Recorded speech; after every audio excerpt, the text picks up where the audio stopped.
I speak the truth and everybody knows. When you press play, it's educational. They wanna shut me down with their fucking po-po. When you ready, I'm ready. I'm ready. You ready? If y'all ready. Okay, where am I talking to when I'm introducing? Am I talking to the light? Blinded by the light? All right, cool. Blinded by the light. That's the hard part right now. Every time I look at you, I get blinded. When I look at Mom, I get blinded. Yeah, that's the, Yeah, that's all the time. Yeah. So, welcome to the Q-Niverse. We're back again. I'm here with Frankie, the guy who presses all the buttons. Press the button. Yeah, knows where everything is. Don't know how to connect any of this stuff. I know how to set the cranks up and stuff. That's about it. And today, I'm with me mater. Good afternoon. How you doing, Ma? And me brother. Hello. Yeah. And it's springtime. The river's opening up. Everyone's starting to get excited over here in the Cascapédia because that could only mean one thing.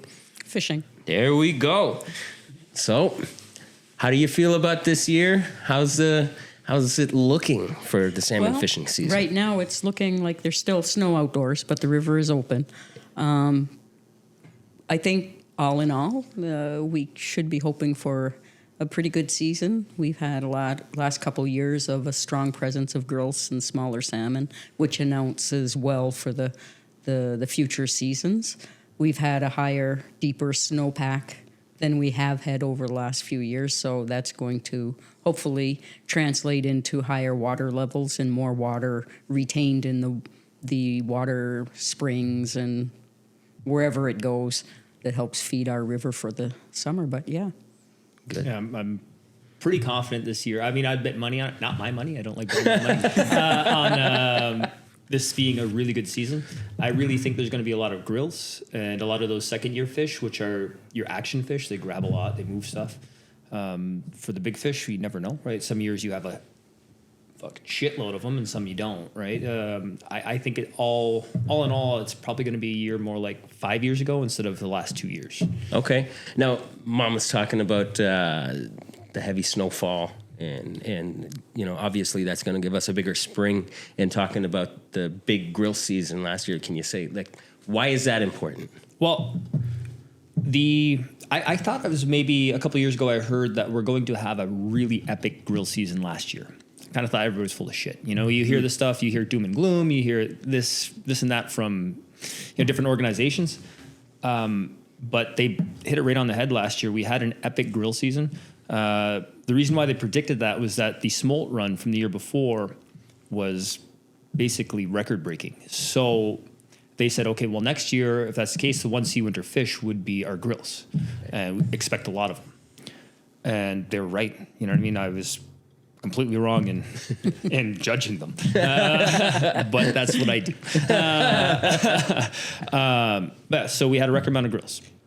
So if that smolt run produced a lot of grills, I mean, chances are that the 2C winter fish, so the fish that stayed out in the sea instead of coming in as grills, will be a record high number as well.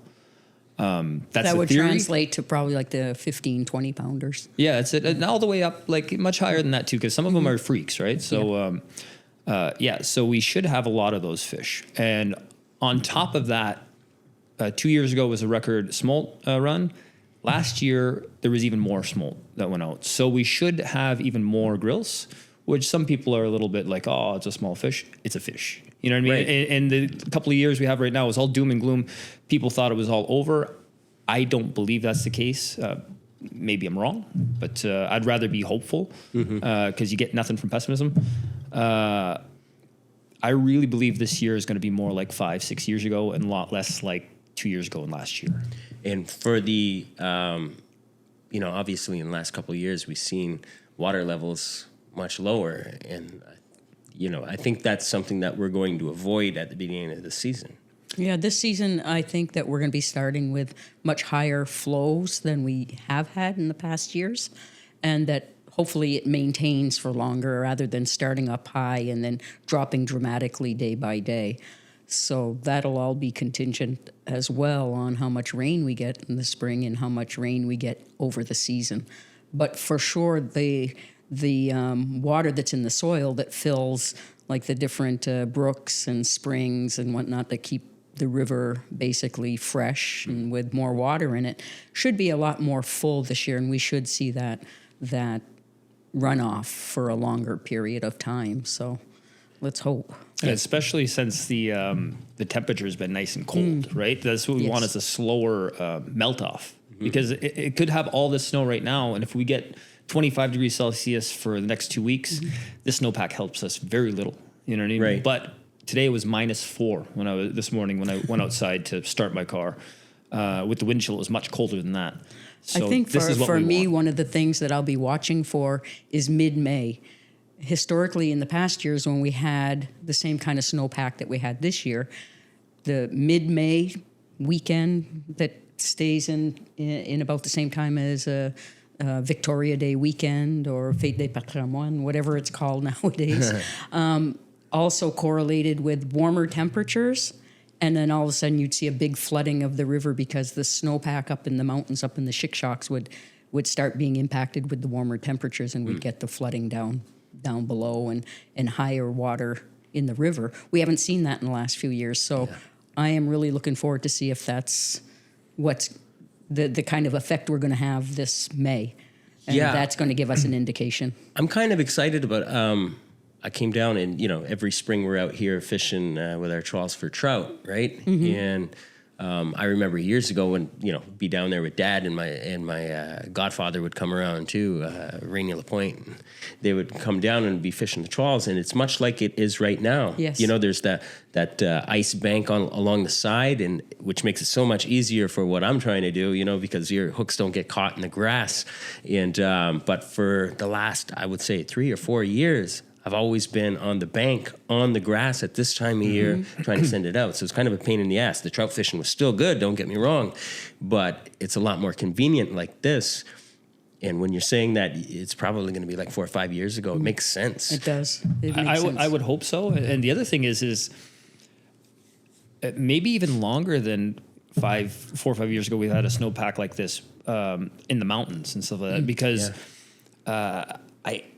I was talking earlier, I think it was I'm expecting something like 15, maybe 20 years ago when it comes to the melt here. We used to start the season off at a debit level over 200 constantly. The first week was very, dangerous getting the boats out. Moving around there was tough. It really, you had to have a certain amount of skill and a little bit of bravery to get out there and move around, right? True enough. And that's something maybe in the last 10 years, there's a lot of guides who haven't been tested in high waters, and they haven't experienced it. That's it. And it's going to be interesting to see. Last year we had a little bit of it, and I could see some eyes pop out. Right, it's probably some puckering of the ass, but I expect it to be even more this year.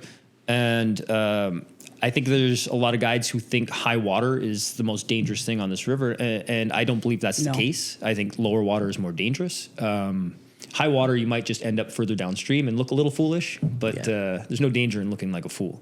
Yeah, and Paul Martin used to say that all the time. Not Paul Martin, the ex-prime minister. We're talking about Polycop Martin from... he might have said that too. Maybe he did, But Polycop because when was the from water's reserve. high, you go over the rocks, you have that cushion. Yeah. When the water starts dropping and it's lower, if you're in a strong current, it's going to push you on those rocks. Yeah. So, there's a whole different set of skills needed, but still, like Travis said, there's going to be a lot of ass puckering if the because it's river's terrifying. That river is intimidating. When you look at places like Princess. Or if you look at Big Curly. I've been in a canoe coming through there early June fishing, and just hunkering down in the canoe and letting the guides, whether it be Paul or whether it be Roddy or whoever at the time, and just think, trust the guide, trust the process. And the benefit in those really fast water sections is the motor, right? There's still a motor use there because that, higher up the river, there's less bends and less kind of the rapids, but you're limited to poling, which makes you a lot more focused on teamwork and stuff like that. But the most dangerous water right there is it's kind of neat to see with the motor and moving around and watching a guide. Transition someone from being scared of the water to feeling comfortable. Right? Yes, and that's a whole skill set right there. Yeah, and it takes time to get to that place where you're comfortable out there. Travis, you've been on every sector of the river. Yeah, having to pole out in high debit water is pretty freaking scary. You know what I mean? Anything can happen in a blink of an eye. You know, so you got to be able to man your canoe pretty good. And that's the thing now. It used to be I was more nervous about the water a long time ago, but now I'm more worried about the other people, like, whether it be the anglers or the other guides, if they panic, right? Because the water itself, yeah, it has some danger in there, but you're in a boat, it floats, right? You know what I mean? It stays on. Even if you were to capsize for whatever reason, I mean, it still floats. You know what I mean? Like, but sometimes people panic and they grab things and they go to move and they try to help you, and by doing that is the real Puts danger. everybody in danger. For me, the water doesn't scare me as much. People's reaction to the water worries me. So if we get into the season now, we're going to start probably high water. That's what it looks like. Is we're going to start for years. Just bringing back to if we go back to historically the level of the river, for years and years there was a set high water schedule for the A sector, and there was the low water schedule, and we always started on the high water schedule. Yeah.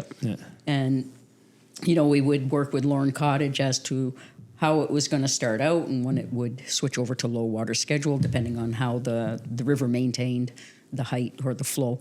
So over the last at least 4 or 5 years, it's a no-brainer. We start on low water schedule. Yeah. I can bet dollars to donuts that we're starting on a high water A scheduled this year. So here we go. And all right, just for those who don't know, all right, there's no manager on the Cascapédia River that has more time spent than you.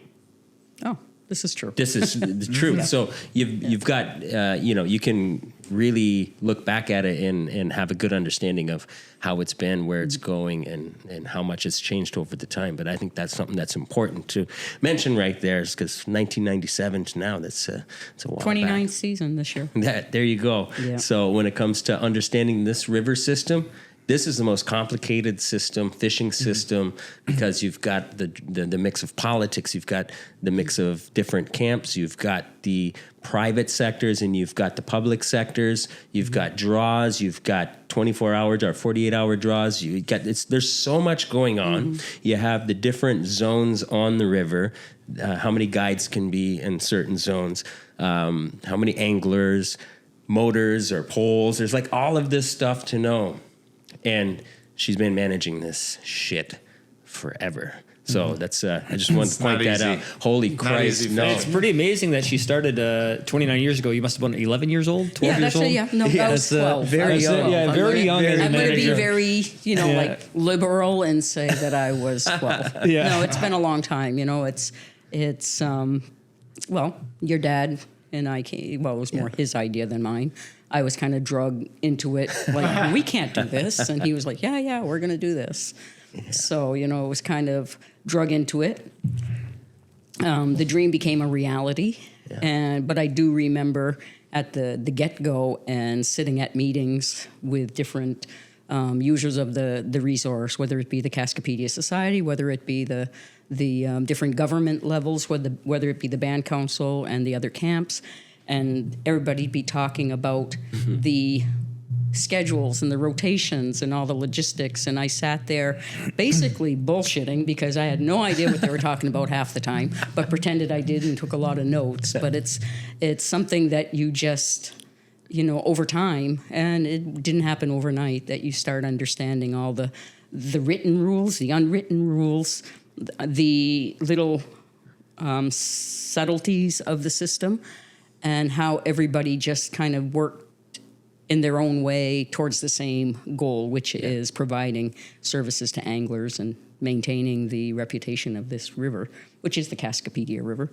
If anybody listening isn't quite sure. They're going to know. All of that detail is going to be put into everything there. You don't have to worry. So it is interesting, and even now when you talk about prospective new clients and they're asking questions, you kind of take it for granted that they understand what you're talking about, and then you have to backtrack and this and this and this, and they're like, oh my God, it's so complicated. And then you explain to them that it doesn't have to be complicated for you. Just put your trust in us and we'll make sure you're taken care of. Yeah, because to me, coming from outside, it's the most complicated fishing ever. It is. Coming to fish here is like impossible for me.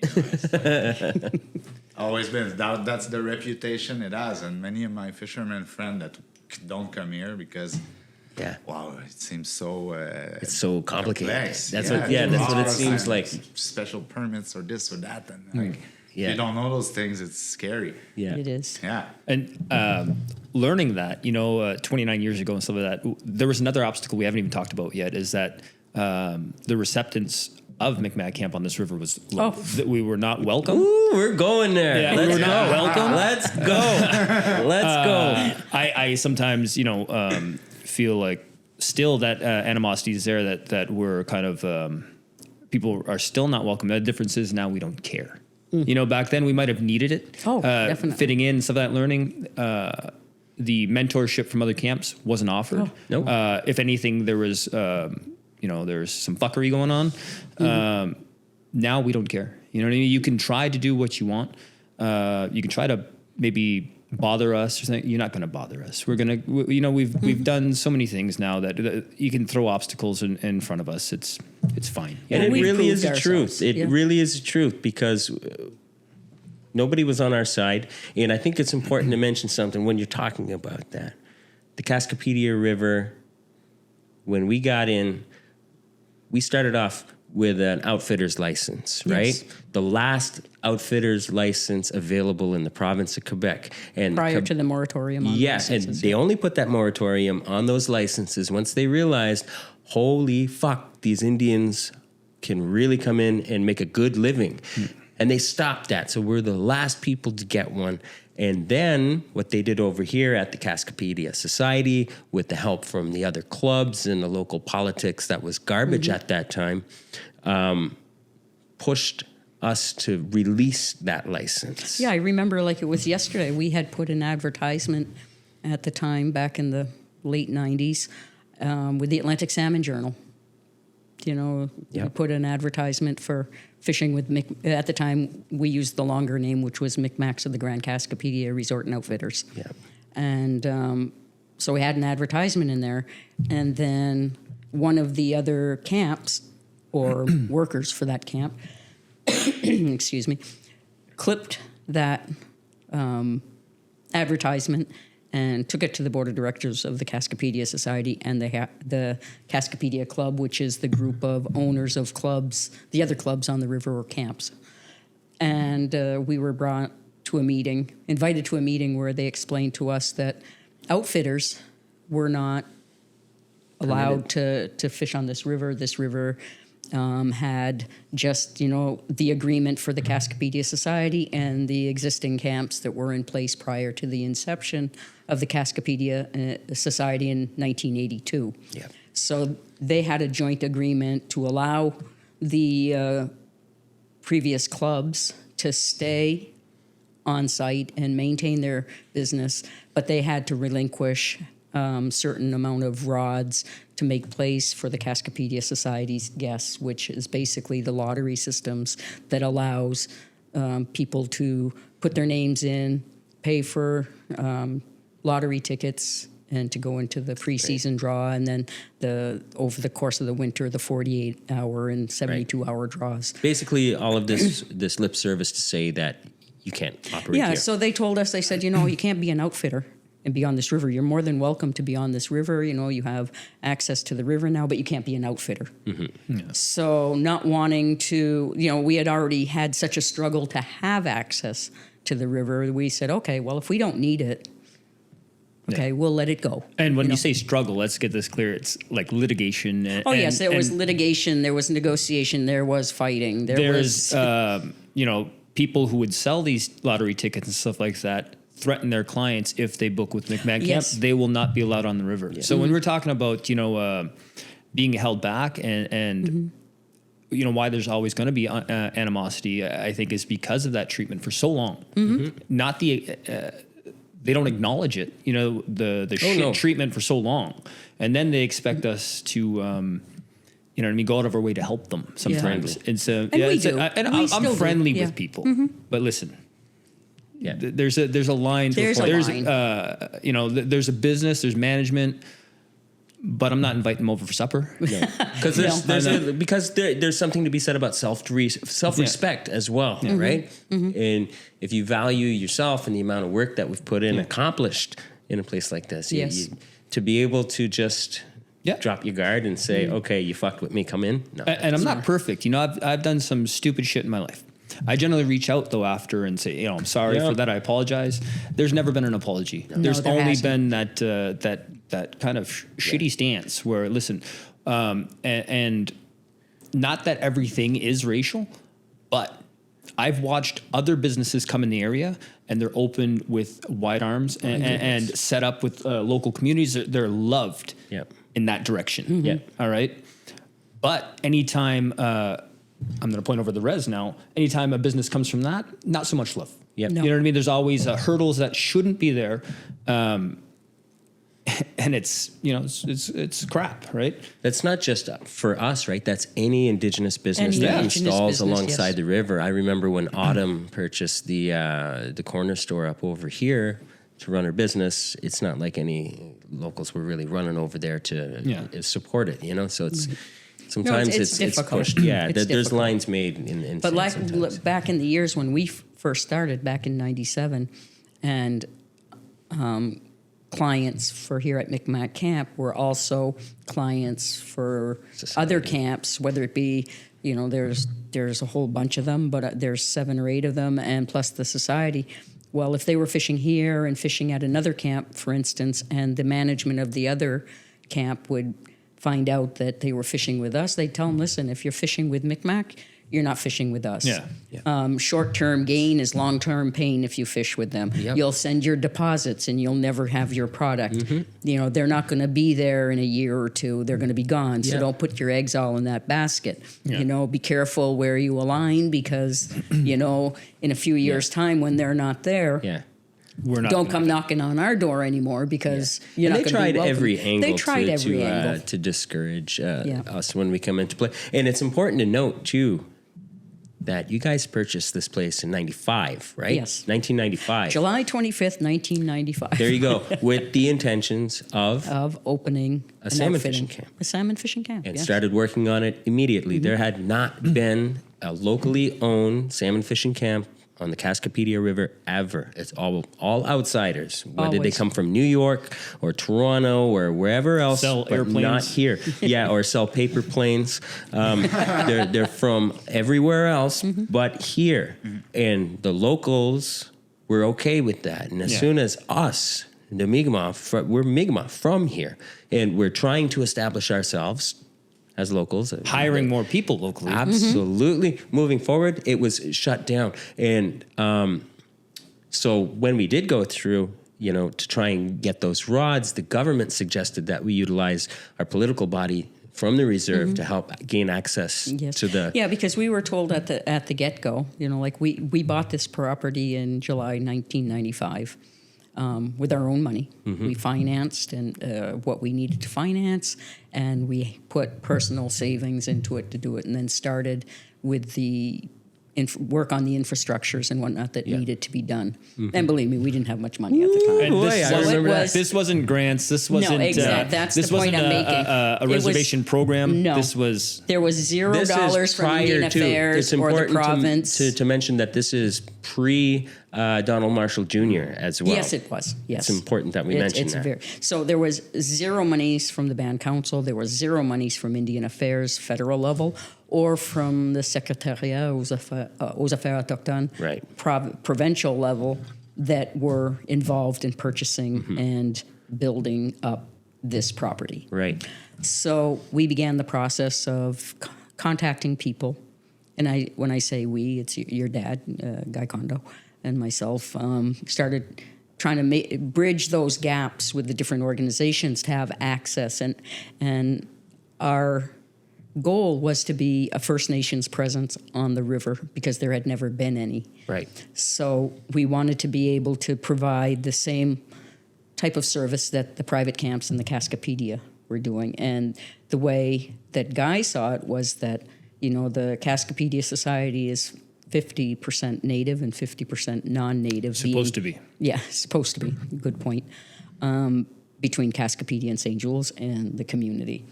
So we were doing all the lobbying and meetings and the whole bit to have access to the river. And we were finally told, listen, the Cascapédia cannot be an individual. Like to have access through Indigenous rights, First Nations rights, it can't be through an individual. You'll have to go through your political body. And that's what we did at the time. We went through the band council. It wasn't easy. We did have support from the band, but it was even complicated on that level as well. Right. But at least it got us in the door. Yep. And we started off with 3 rods. Yep. At the beginning in 1997. Now we're operating with 5 rods, and each rod is for 2 anglers. So we started off being able to fish 6 anglers, and now we fish 10 anglers per day. Yeah.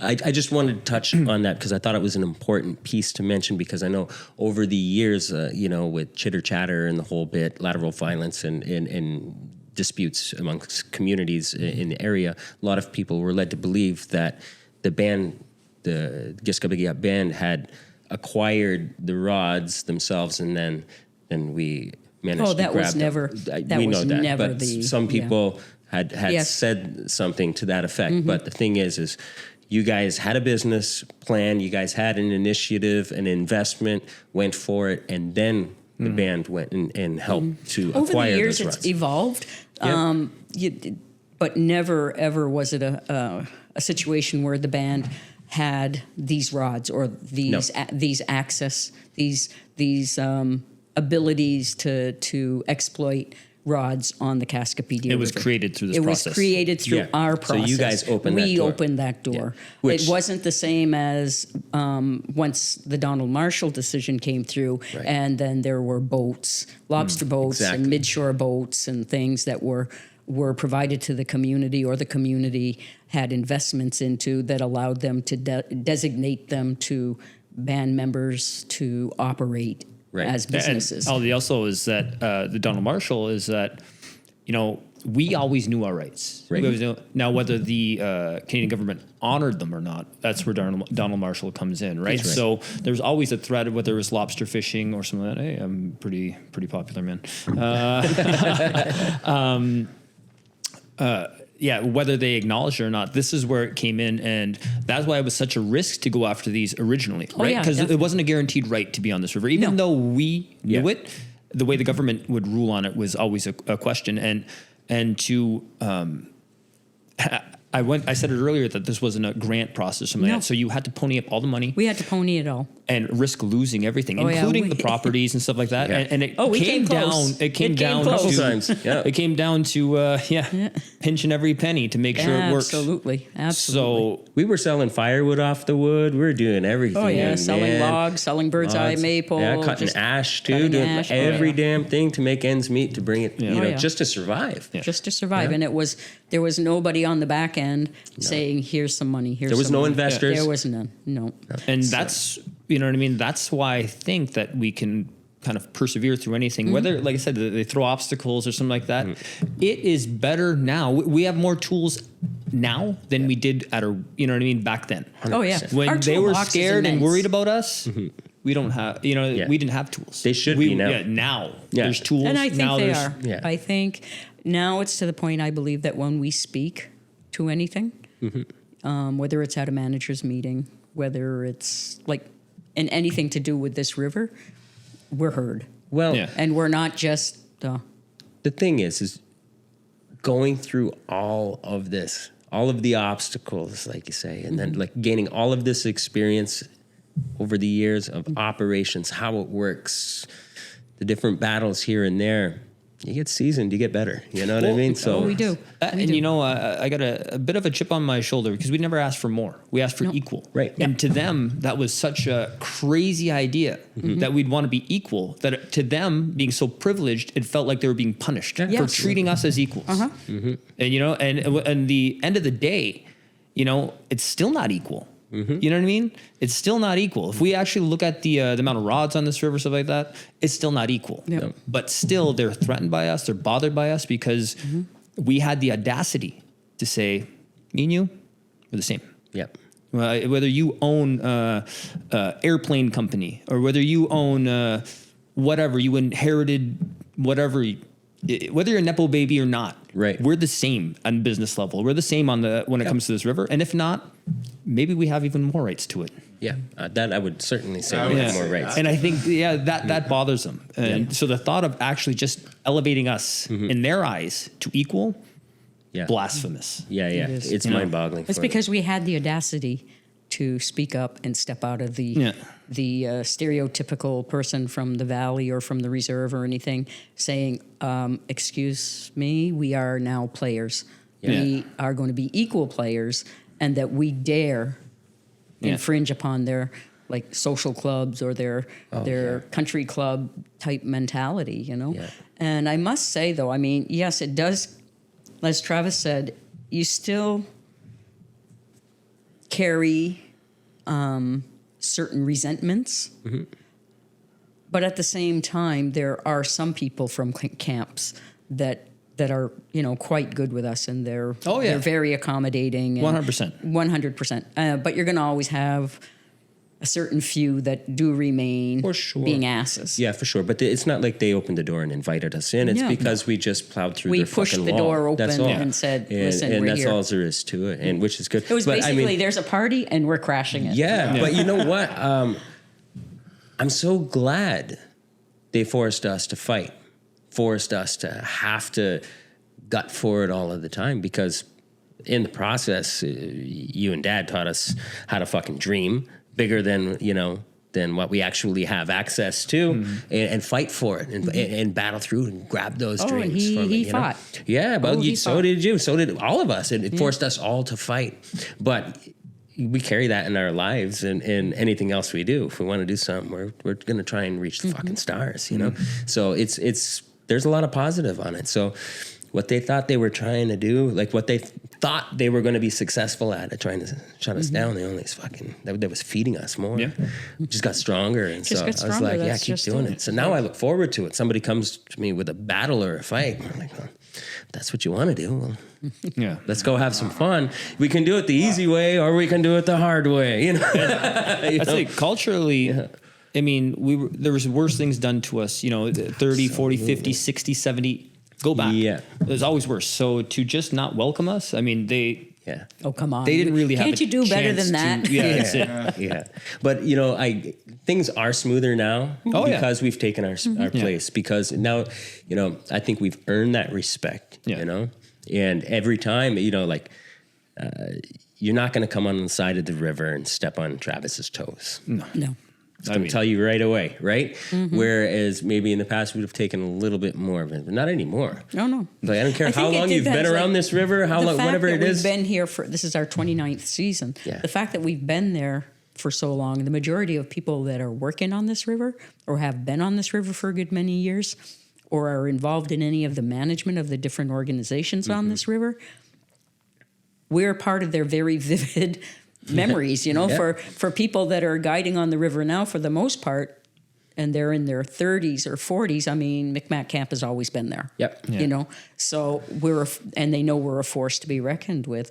They know that we have a reputation worldwide, not just around here, but I mean through anglers in Europe and in North America. I mean, and particularly here in Quebec, most of our clientele are Quebecers, so they know everything that's going on, both Yeah. politically and geopolitically and socioeconomically in the area, and so they know that we're a force, and they know that Yeah. we have laid down the path of where we're going for the future, and that future is going to be very long for Micmac Camp. I mean, it's family driven, Yep.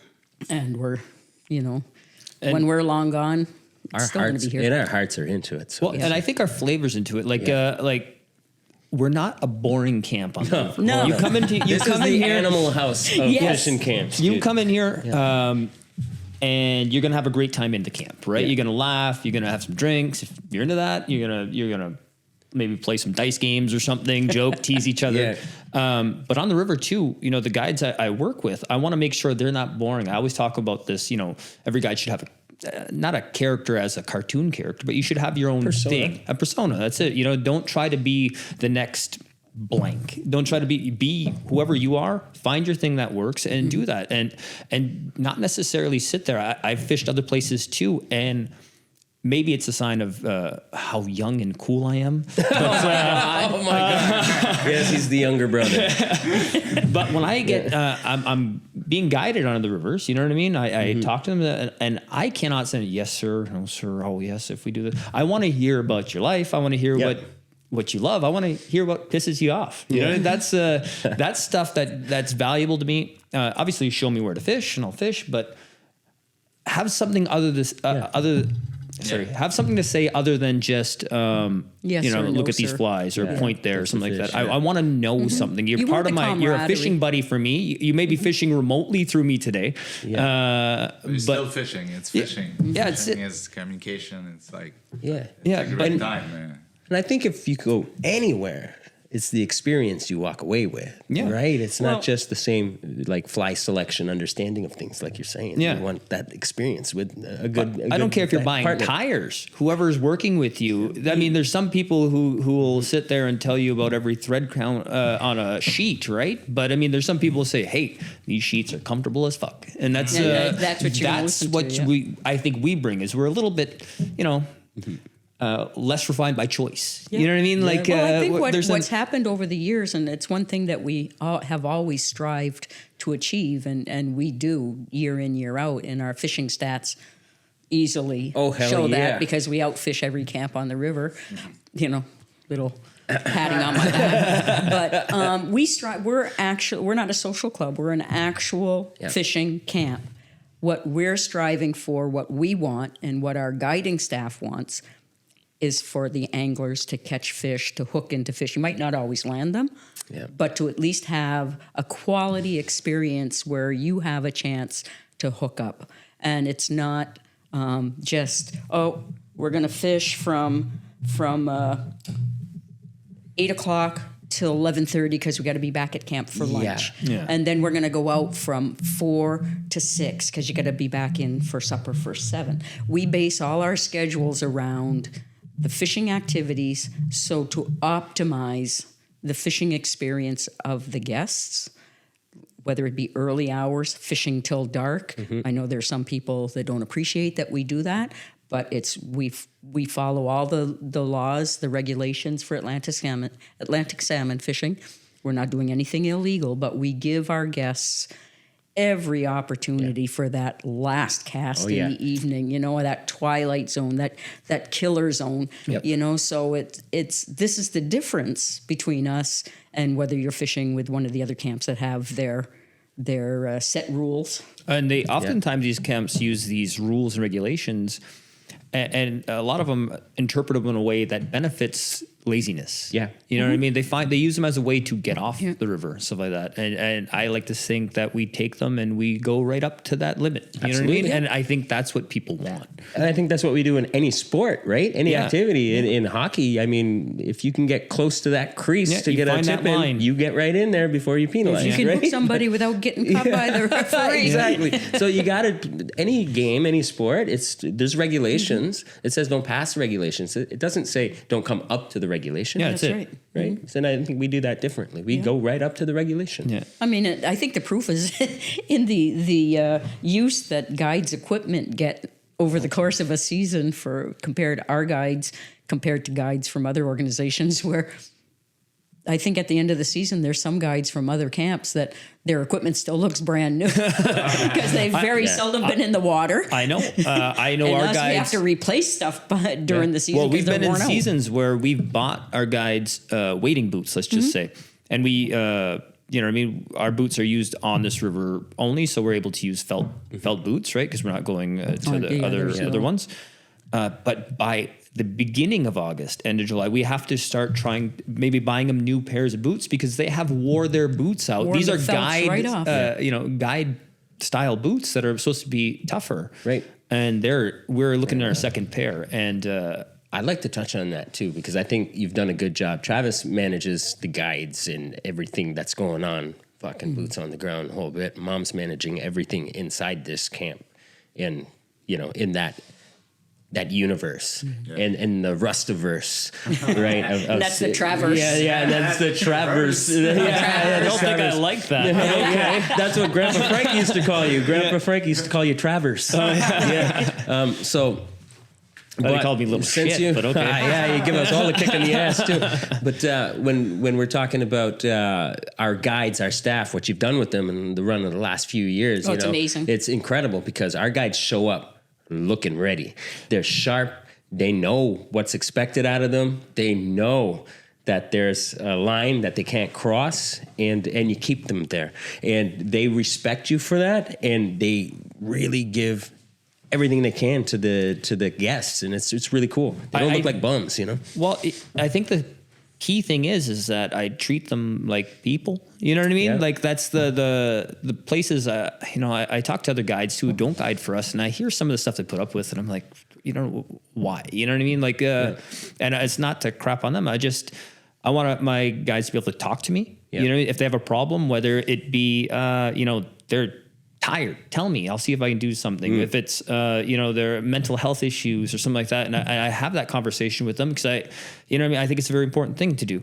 I try to make sure they have time off. I try to let them know that I'll be there as much as I possibly can, right, to a limit. You know what I mean? There's one point where I can't hold your hand all day, but if you're tired, I'll try my best to get you some paid time off or something like that. You know what I mean? Yeah. Within reason, like anything. Yeah. But I never ask anybody to do something I wouldn't. And I'll prove it when I replace them for times off. I always try to take their toughest schedule. Like whether the pools, they have the toughest time, it's the most work physically or mentally. Right. Or, something else going on. I try to take that off them because it's the same thing. Like that why get a day off on your best pool? You know what I mean? Yeah. You know what I mean? That's your relief. That might be your relief. You're in a funky. That's where you're going to catch your most fish, right? I try to take it when they're having the worst time. So it's little things like that, making sure that, hey, is the pay right competitively? Try to find out whatever else is paying, make sure they're taken care of, right? Because no one is working for fun. I mean, some people do, but that's more of a hobby, right? But paying bills, people got to be treated fairly. They got to know that you're trying your best. You know what I mean? Stuff like that. So when it comes down to it, people shockingly perform better when they feel like they're getting taken care of. You know what I mean? And that's a respect thing. You know what I mean? I think it's so disrespectful to treat employees like property. Yeah, absolutely. They're people. And like just to touch on that, if you're guiding on the Cascapédia River, what's that schedule like? It is brutal. You're up early. You're fishing till around lunchtime. You know what I mean? Because we have to do a split at 12 o'clock. There is some grace period to switch pools at 12:30 p.m. So just afternoon. So you switch there, and then you have to switch to your other pools. At this point, somebody else has been fishing those pools in the morning, so you need to take a break with the rest of those fish if you want to. Some people don't, and we're not those people. So we come. That's the time to have lunch, have some drinks, have a nap, something like that, and go back out in the evening. All right, and try to fish till right that limit. Get out there, catch some fish, and people will see us out there past that limit, and usually that's celebrating because we just got fish, we hooked a fish, and we might be having a celebratory Pepsi and on the side of the river. Pepsi, yeah. But you know what I mean? It's a brutal schedule. That's why we try to get some, time off as much within reason. Like I said, everything is what we can do. We try to do, but that is a brutal season. And when you're catching fish, you might catch your limit for the day and be off by 9:30 a.m. Your day's done because you can't fish anymore. You limited all your fish, which is two salmon per angler, right? That's great. Those years used to, back in the day, we were looking at 15, 20 years ago, that would happen quite a bit. Yeah. The last 2 years have been tough. Like, I'm not going to lie to anybody about that. They've been tough. We have had those days still, because even in a tough season, we can have good weeks, but I tell you what, when you're catching fish and you're hitting this limit often and you're ending the year with 160 fish or something like that, the long season doesn't bother you as much. Right. Now, when you go 7 days where, you might have had 7 fish on the line. They're all Sounds lost. good. They're all lost. fishermen are angry. They're kind of not giving you crap, because that's one thing I won't take too when it comes to respect, is that if a client kind of shits on a guide, I'm going to talk to you immediately. Yep. Whether you're at the lunch table or not, you're coming over, you're having a conversation with me, and I don't care who you are. If you cross the limit, no more. Yep. No more up. You go fish rocks for the rest of the day until you leave. Until you get the point, you're gone. Yeah, but that's important. And I think that you're taking care of your guides better than any other place. I mean, when we're talking about making sure they're okay, having the one-on-one talks, okay, it's been a long season, been a lot of fish lost, you haven't seen your family much, there's whatever going on in your own life, you're receptive to that. But not only that, is like talking about equipment. Yeah. When you're talking about an organization giving you the tools you need to succeed, providing waiters, helping you replace those when they need to be. I have to be honest, we're not the only ones that do the equipment thing, but I think we're the only ones that make sure over the course of a season that they're constantly kept up. And I think we're the only ones as well that kind of keep a barometer or keep an eye on the staff. Are you doing okay? Do you need time off? And that goes off season too. That's what the difference between us and every other camp absolutely. That's a is good that point. The season goes from June 1st to September, what is it, 30th? There's 30th. And then people do their cleanup, and they tell you your employees, go blah blah blah. I'll see you next year. Yeah, call me a week before the season starts, and we'll get you in. That's not the case here.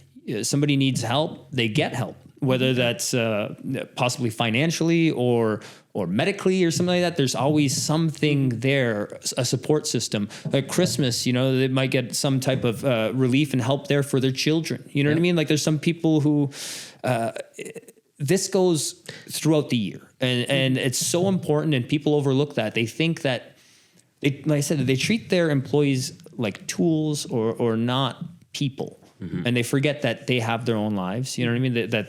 That once it gets dark and they're home, that they have things they have to take care of too, right? And that's very important. I think you've done an amazing job at doing that, making sure that they're taken care of. I tend to like to treat all the employees, the staff, as more like family than employees. True. Travis takes care of the not guys. Family like me, more family that you like. Yeah, like me and Quentin, not like me and you. Like likable family members, right? No, I think there's something to point out right there too, that there, I just want to point it out, and I'm going to let you keep going, but it makes such a difference when you're a locally, you're a local.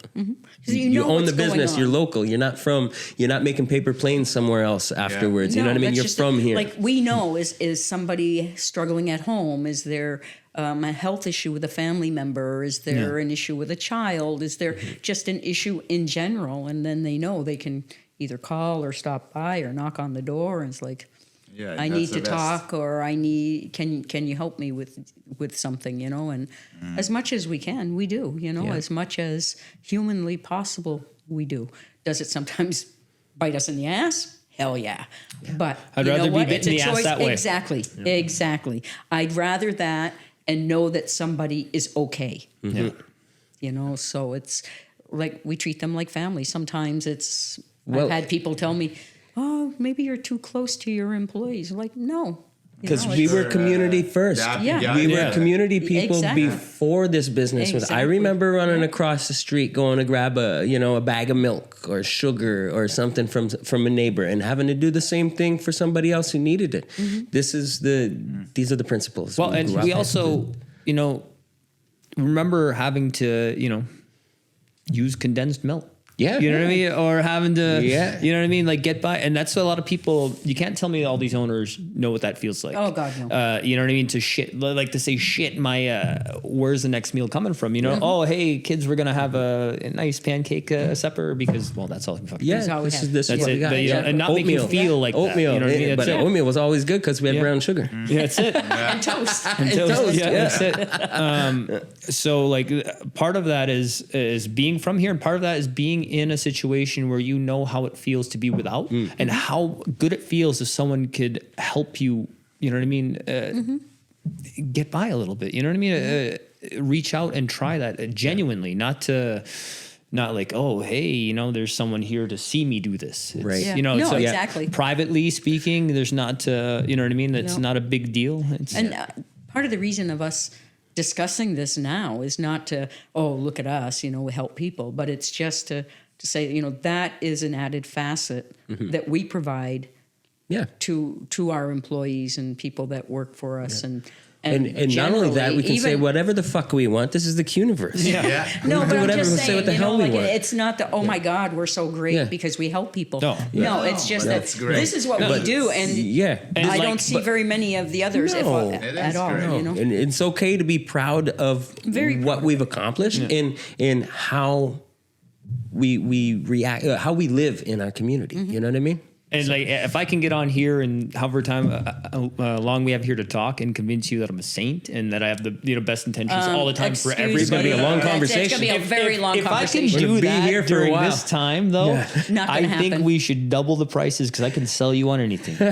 Because that's not what I'm saying. Like I'm saying, Son, I love you very much. But no matter how much love I have for you, I cannot lie and say that you're no. a saint. If anybody's telling you I'm some saint or nice guy, I'm a bit of a prick. Yeah. but Yeah. I Yeah, have you're a good nice intentions. You know what I mean? Yeah. I hope people live well, and I hope people are treated right. That doesn't mean I got to be pleasant all the time. No, that's for sure. That's just how it is. I think it's important too to mention something because it sounds like, if you don't know Micmac Camp, if you don't know our operations over here, you might think that, oh, these guys are talking about their staff and there's probably 3 or 4 of them. How many people do you employ We here? run anywhere from 18 to 21 employees in a season. So it's a community here because those are the employees, but they have families, they have children. So everything that we do to give them the best life we can for what they're, the services they're providing to the camp affects their families, So I think that it's important to point out that Micmac Camp is its own community there. That's right. I think one of the other things that set us apart too is the relationship between guides, staff, and guests. They become great friends. There have been some great relationships built over the years with employees that have been with us for a good many years, and some of them have been with us like forever. And the same with guests. We have guests that have been with us since year 1. Yep. So Big up to the Don.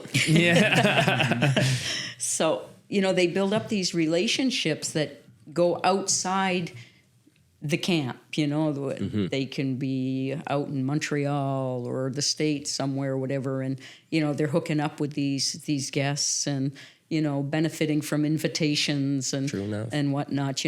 Other camps, I know they frown on that fraternity of There's a class employees. system. Yeah, exactly. There's a class system. Holy, yeah. So like they have the camp for the guests. Oh, and they have the little place where the guides and staff can go and hang out or eat or whatever.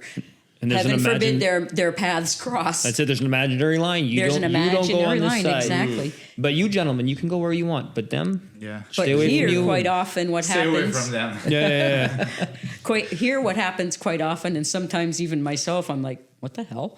The guests will come in. Oh, we had a great day. We got 3 fish, 4 fish, whatever. It could be 1 fish, but it's a huge fish, and they're super happy. Oh, we invited the guides in to come have a drink with us at the bar and whatnot, Yeah, we'll have our Great. guides You know how laying hard around. it's going to be to get these fuckers out of here tonight? They are not going to want to go home. At the same time, though, I've been here in the mornings, and Isabel's making breakfast or something like that, and then all of a sudden you look over, guides are delivering the, you know what I mean, Breakfast, the, yeah. to the, Yeah. and getting teased by the clients. Yeah. Oh, Yeah. you got a nice whatever, Yes, our nice guides really walk in working here. for a tip that's it, now, And so there is that.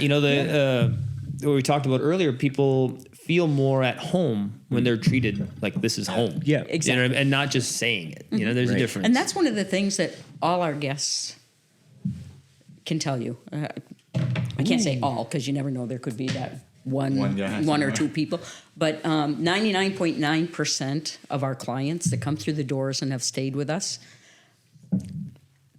one of the biggest comments I get from them, apart from the fishing, is coming here is coming home. Yeah. To them, it's coming home. They walk in, they said they feel welcome. It's like, hey, it's not, hello, monsieur. Oh, never. You know, here's your room. You know, it's very informal. If they happen to arrive and none of the staff is around in the afternoon and I'm not around, they know where the chart is for the rooms. The room delegations. They go in they bring their stuff into their rooms. They put their equipment in the waiter shed, and they're off in the bar, or they've gone off to take a drive upriver to see everybody. But they are coming home.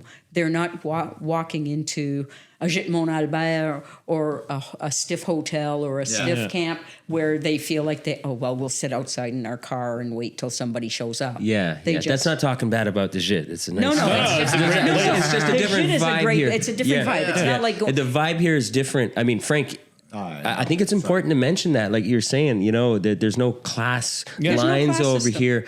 And if you're an actor, a politician, class? If you're, you know, if you're even Italian, like Frankie over here. Whoa, there's a line. There's a line. There needs to be. It's as straight as a stick of spaghetti. Right? We do not cross it.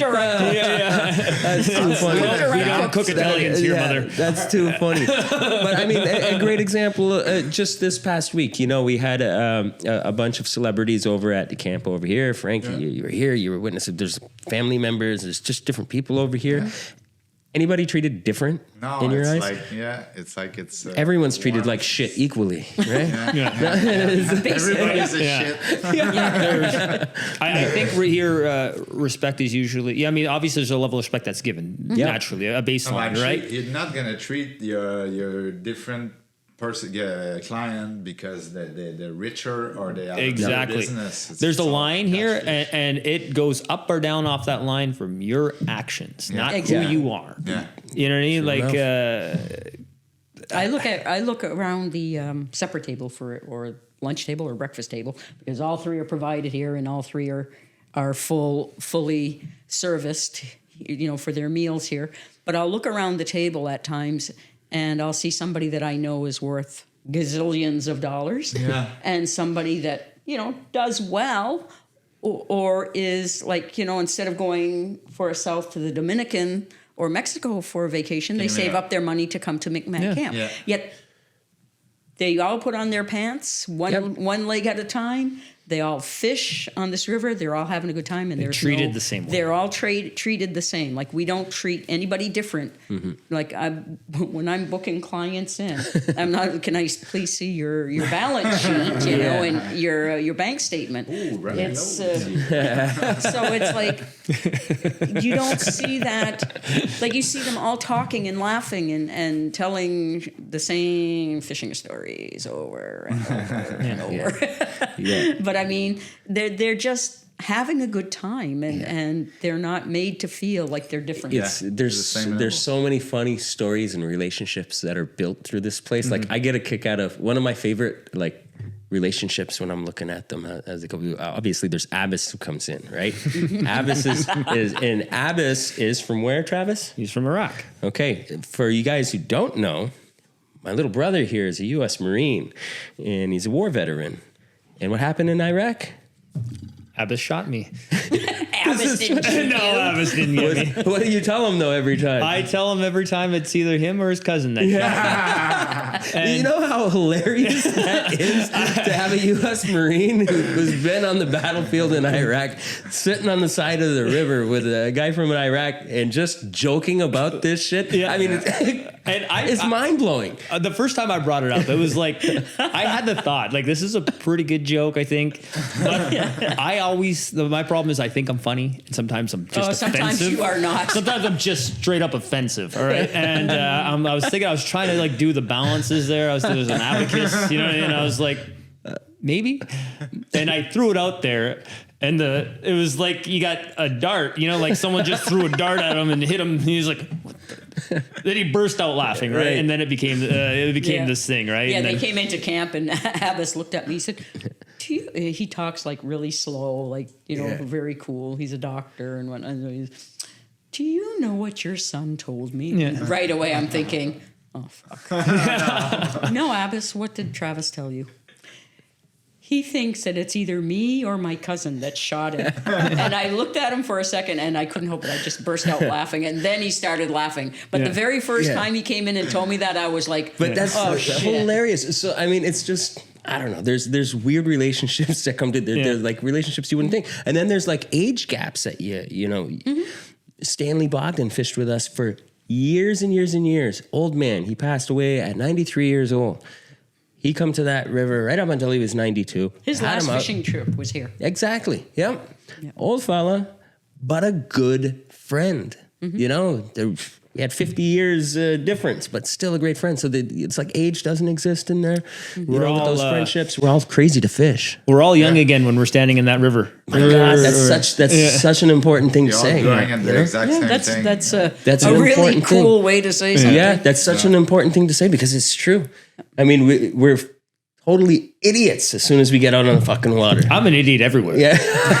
First off, I just feel like a younger idiot. No Okay, comment. there we go. Yeah. No comment. Yeah. But as soon as we get around the water, man, we're just two fucking little kids splashing around again. Every single fucking time. And I can't wait to go fishing now. Fuck, my God. Well, you know, you see children, they have this kind of everything's wonderful, everything's amazing. Oh, what's going to happen next? You know, what's going to happen that you see a little child? And it's so nice to see. But when you're on the river, that's how I feel. Because every cast, you're like, what's going to happen? You know what I mean? What's going to happen next? Is it... And you don't want to leave. At the worst case scenario, you're in nature and you're away from cell phones and you have a disconnect from everybody. You have a guide telling you you're casting like shit. That's the worst case scenario, all right? That's right. Best case scenario, something grabs your attention really quick. Yeah. And True enough. you talk about your inhibitions going away. You scream some crazy shit. You laugh, you run, you fall. You might lose it. And there's a moment when you lose a fish that it's kind of crappy feeling. You feel really that. And it takes you a couple minutes to realize that you had all the fun anyway. Yeah, You're going to release it anyway. Because we are 100% a release camp catch. You're going to release it anyway. So then you can laugh and joke about it, and you can take the teasing. There's got to be a buffer there. Most people give a longer time to tease somebody. I do not. I refuse. I hear that don't happen. I don't. I'm not getting any younger. Not giving it, not even a chance for it to turn into an abscess. Right? It's like right away. Let's Goes get that. right off. Salt in the wound. We're gonna disinfect it. But it's really important, I really think that's why people come fishing or go fishing anywhere. You don't get that experience just fishing with us. You get that fishing anywhere. There's just, you don't know what's going to happen next, and that's what we're all searching for, I think. And you know, the moment we know exactly what's going to happen next, all the fun goes away. Why Yoshida used to fish with us years back. He's the zipper guy. Yeah, absolutely. Okay. I believe he's Japanese. And I remember one day somebody asked him, what is it for you that draws you to fish Atlantic salmon? And he basically said, and of course I'm just general, it's not verbatim, but what he said basically was the mystery of the Atlantic salmon. Why do they grab a fly? Why do they not eat when they come to the river? Why do they come to this river? Why do they act this way? Why do they bite this time, but they don't take the fly another time? He said, in the minute some scientist or biologist or expert says this is why, he said, it's done for me. He said, it's the unknown, the mystery, the magic. the wonder is just... And the wonder, And I think that is ultimately what keeps an angler for Atlantic salmon continually striving to catch that elusive 40-pounder or 45-pounder or even a 20-pounder. Because I always tell guests, you take what the river gives you, and it's a blessing. Yeah. Because if like you hear a bunch of bullshit from anglers that'll, or guides even, we only catch big fish, blah, blah, blah. No, it's bullshit. Yeah, right. I've seen the last 10 catches you've posted online. You know what I mean? That's right. I would never say, I'll only catch blah, blah, blah, because you're going to catch grills. You're going to catch medium fish. You're going, what really after, I think there's the illusion that you're going to always catch the biggest fish in the world one day. But reality is you got to just learn to love the game, the sport. I think that's no matter what sport you're in, you're always hoping to achieve X. Whether you're a goalie on an NHL team and you just want all shutouts. Yeah. Whether you're a rainer that's striving to achieve a score of 75. My mom will always bring a conversation back to horse riding. Whether it's being on the river and catching that 40-pounder. You're not going to catch a 40-pounder every day. Maybe once in your life. You Some might people, not catch one in your life. You might not ever catch one. But the thing is, what differentiates this river to any other river is on this river, every cast could be that one because we do have them in this river. Yeah, we have them. We have them but north they did of not 50. get big. They didn't get that big by being dumb. No. You know? And you have to have a lot of luck. Things have to line up. You have to, Yeah. have the right fly on. You have to be in the right standing, in the right spot, find the right fish. Got to grab it. Leader has to be right. Rod has to be right. Technique has to be right. All the stars Downstream, have to there can't be sticks, align. rocks, anything like that. You have to have patience. Yep. You have to be able to chase it. You have to be in the right mindset to not panic. Equipment can't malfunction. Guides can't malfunction. You know what I mean? God, equipment not malfunctioning. I bet you there's a few stories on that. Oh, I mean, I've seen so things many. explode, right? So all these things have to come together. At the same time, you can't make any mistake. You have to be perfect. You know what I mean? So it's a very rare thing. And don't get me wrong. I think there's not many anglers who have held in their hand and released a true 40-pounder. 100% scaled or measured without a really dry tape. I don't think it's actually happened as much as people claim. Who cares? The big fish. But I believe a lot of people have had 40-pounders on their lines. Oh, yeah. That's Absolutely. without a question. Because they snap lines, they snap leaders. They're too strong. People make a mistake. The line gets caught in your reels. There's no room for error. Yeah, there's no. You got to fish that big on. You can't make a mistake. It has to go perfect. And when it comes in, it has to go in the net the first time. Yep. If not, oh my God, the chances of you getting a second chance. That fish sees that net, boy. He knows Yep. it's time to go. And when they start digging stubbing their head into the gravel and shaking and trying to rub off the As a leader. fisherman, they're scared the whole time, right? And when it gets in close, they're already pre-celebrating. As a guide, it never stops being scary until you scale it. Until Till you it's get Or it measure in it the net. somehow, because even when it's in the net, you're hoping the net don't break or don't jump out, you trip, or you fall somehow. Yeah. Or somebody doesn't, try to grab it and it. Yeah. That's why you need it's so important. I don't know if we can speak enough on we talk about the camp, we talk about the fishing, we talk about it, but geez, having a good guide, having your guides on point, we got a great staff here. We do. This is a great staff. Over here. I think so. I think in really general, do. whether it's the guiding staff, whether it's the house staff, The house staff is amazing. it's they put the guy, both sets of staff are instrumental to the camp. I mean, you're not going to have fishing without guides, and you're not going to have the fishing camp experience without the staff. Yeah. And they all do an outstanding. Yeah, because you got to be an entertainer at the same time. Oh yeah, definitely. You have know, to have there's patience. all of the jobs around this industry. It's like you're working in the house here, but you still got to be likable and entertaining and able to talk to people. Like you got to be able to roll with. Yeah, you got to be able to talk to people and make them feel good about where they are. And I appreciate 180% the heart and the time and the work that the staff as a whole puts into it. It's like they're incredible. Without them, And this is like it is a service industry, right? Oh, yeah. We're selling, selling an comfort experience. and experience and, a certain type of hopefully expectation, but there's no guarantees in fishing, right? So we it's have a to be management good. of expectations. And this brings me to I think that makes the most importance. We talk about catching fish. And we talk about, getting 4 fish, The days I get 4 fish in the net, easiest days I've ever guided. Easiest. I've done nothing really special. Brought you to fish and the fish grabbed, some of that. Now, the days I fished, 8, 9 hours hard and got nothing, it's the days I worked way harder than any other day. And when it comes to the end of the day, an angler may be frustrated on those 8 hours of fishing over not catching anything, no action, not at all.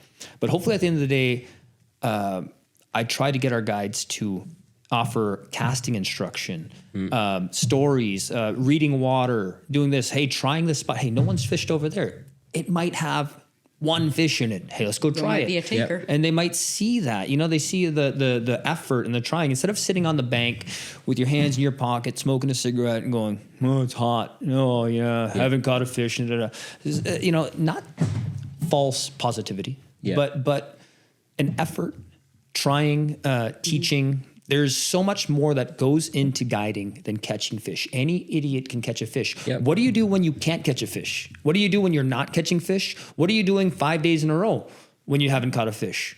Are you still hopeful? Mm-hmm. That's the hardest thing I try preaching. And we talk about it amongst ourselves as guides. Listen, catching fish is the bonus. Mm-hmm. It's not what our job is. Don't take me out of context here. You know what I mean? We do catch more fish than, we do catch a lot of fish. Yes. We do catch, I would say, the most fish. We do. But Stats the real work goes in on the days we're not catching fish. Yeah. And that's what a lot of people don't realize is that if I sit there and you're casting and trying your heart out and I'm reminding you, there's nothing here. It's not worth it. Haven't caught a fish here in 2 weeks. Yeah. What do you think that does to your insight, your confidence level, your thought on this service we're offering? It's shit. Any guide who does that is a shitty guide. Yeah, I'm going to straight up say it. I don't care. Yeah. I don't care. Heard stories from guests that have come in and experienced that, not with ours, but coming from another camp or another organization, and they're like, you can't do that. And if it is ours, I'll have that conversation really quick. Absolutely. Because it's very important. And I'm not talking about selling false bullshit, right? Right. Every time we're in the river, we have a chance of catching a fish. Even if you're in a pool, you got there and there's 100%, you checked everything and there's no fish there. Doesn't mean there's not going to be a fish there in an hour. Yeah. Right. Mm-hmm. So why go home? I know there's one place we can't catch fish on this river. Sitting in the lodge. At camp. Sitting in the fucking lodge. That's the only place you can't catch. I don't care if it's raining, wind. There's so much wind out there. It's freezing. I don't care. You have a chance there. Yeah. Yep. You don't have a chance sitting here. Right. And I think a lot of guides on the river in general, they're, I wouldn't say incentivized, but they want you off the river so they can go home and sit in the warm, some of the stuff, chill out and not be at their work. Because most people generally, human nature to want to work less. Let's talk about the future of the sport. They're Let's talk about. I want to talk about the future of this river and what we see in looking at. Let's talk about something that probably a lot of people always do talk about, but is bass. Do you think that's a big problem for the future of the river? I personally don't think it's a big thing, and I'm going to get a lot of grief from other guides about this. Where our location is, I can't tell what the global temperature is going to be 20 years from now. I know we're warming. I don't know how much that affects our Beta Chaleur here. Here's what I know. By the time the smolt leave to go out in the ocean, the bass are not here. Right. That's not the case in Miramichi. That's not the case in Earths, but I know the Grand Cascapédia, so that's what I'm going to talk about, right? So here, when the smolt go out, they avoid the striped bass. I'm not saying that they don't come in contact with them, but their most exposed time. Yeah, so their most exposed time, they're free of the striped bass.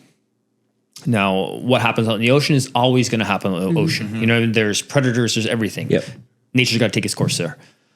Now, in the river, I remember maybe 10 or 12 years ago with Ricky Burton, we were fishing forks as fishermen, not as guides.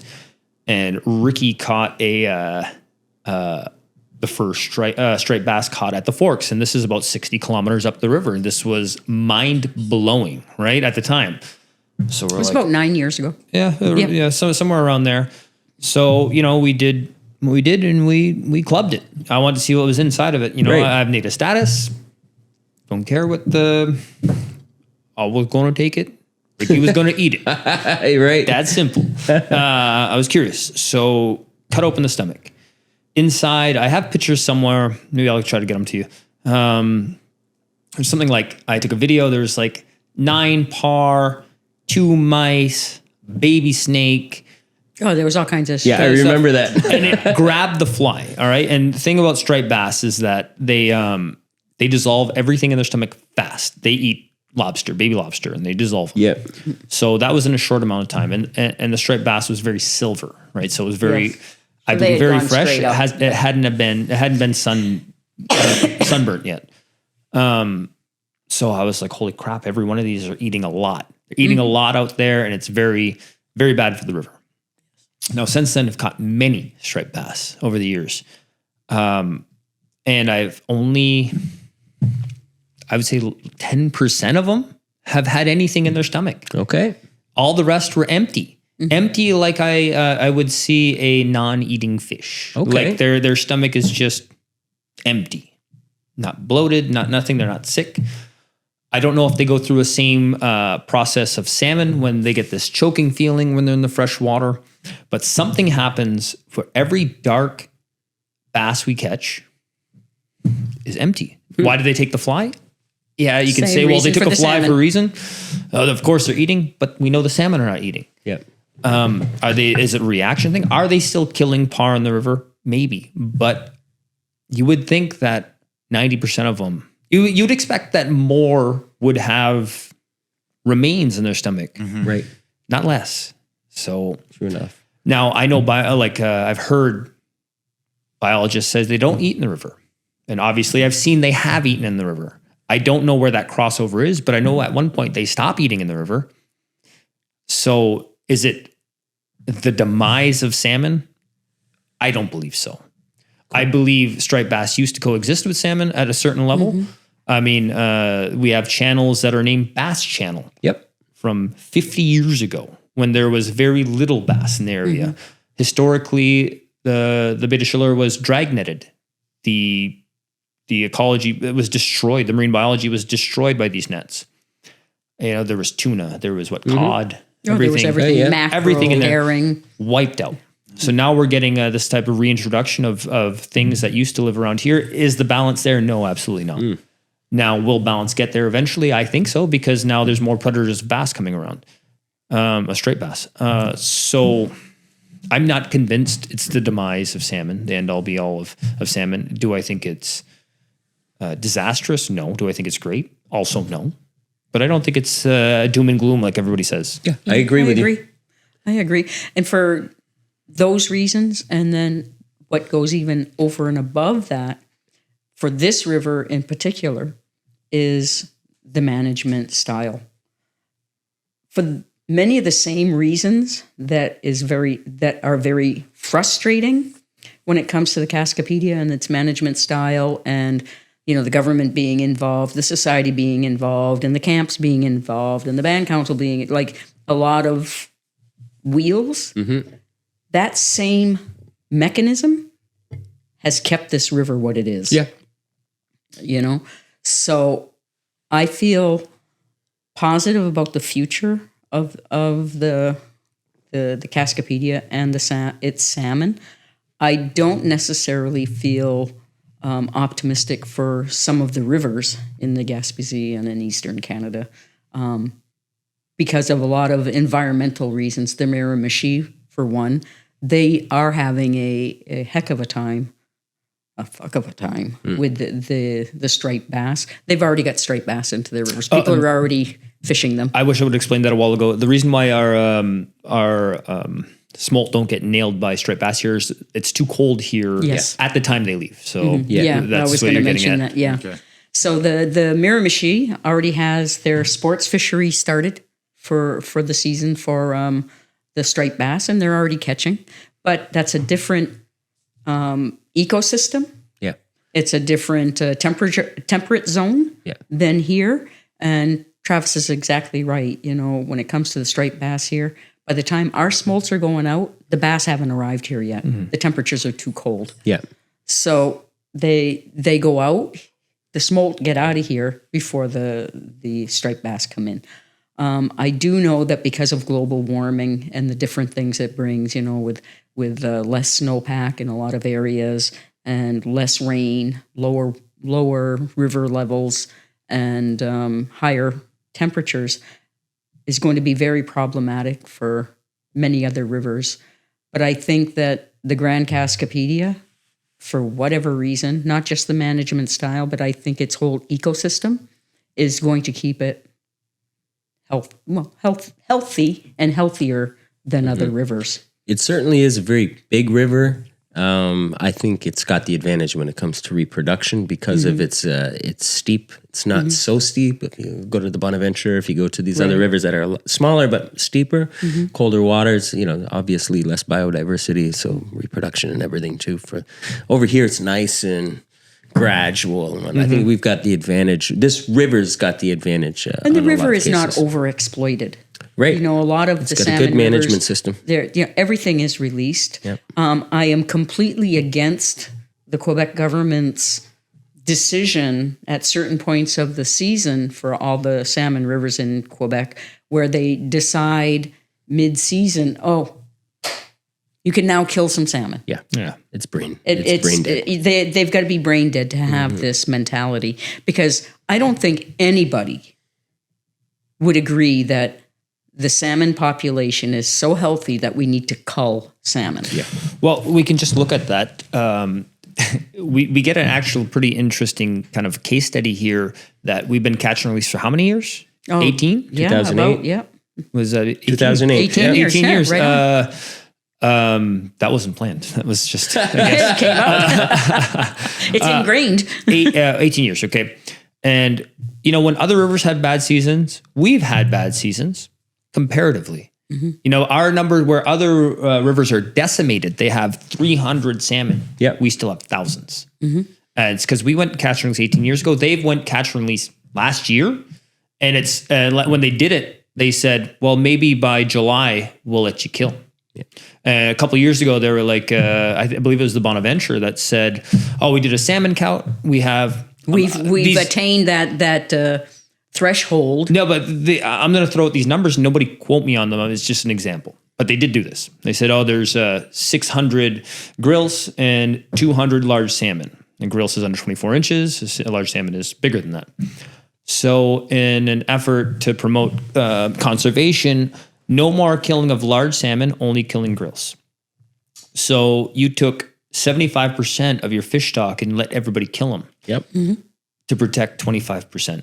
That's not conservationism. That's killing with style. That's the only reason that the Quebec government decides this allowing of culling is because, and I'm not saying this to ruffle anybody's feathers, but I will be ruffling feathers by saying it because it's a truth. Quebecers are known for hunting, and they're Quebecers like to hunt and fish, and they like to kill their fish to eat. They like to kill their deer. They like to kill their moose. Hey, I'm a hunter. I agree 100%. But there's limits, and you have to be able to identify what you're going to kill and maintain a resource. So when it comes to the Quebec government, the lobbying power of the hunting and fishing associations here in Quebec is immense. Yep. They have big-time lobbyists. They control a lot of voting in the different MRCs and whatnot.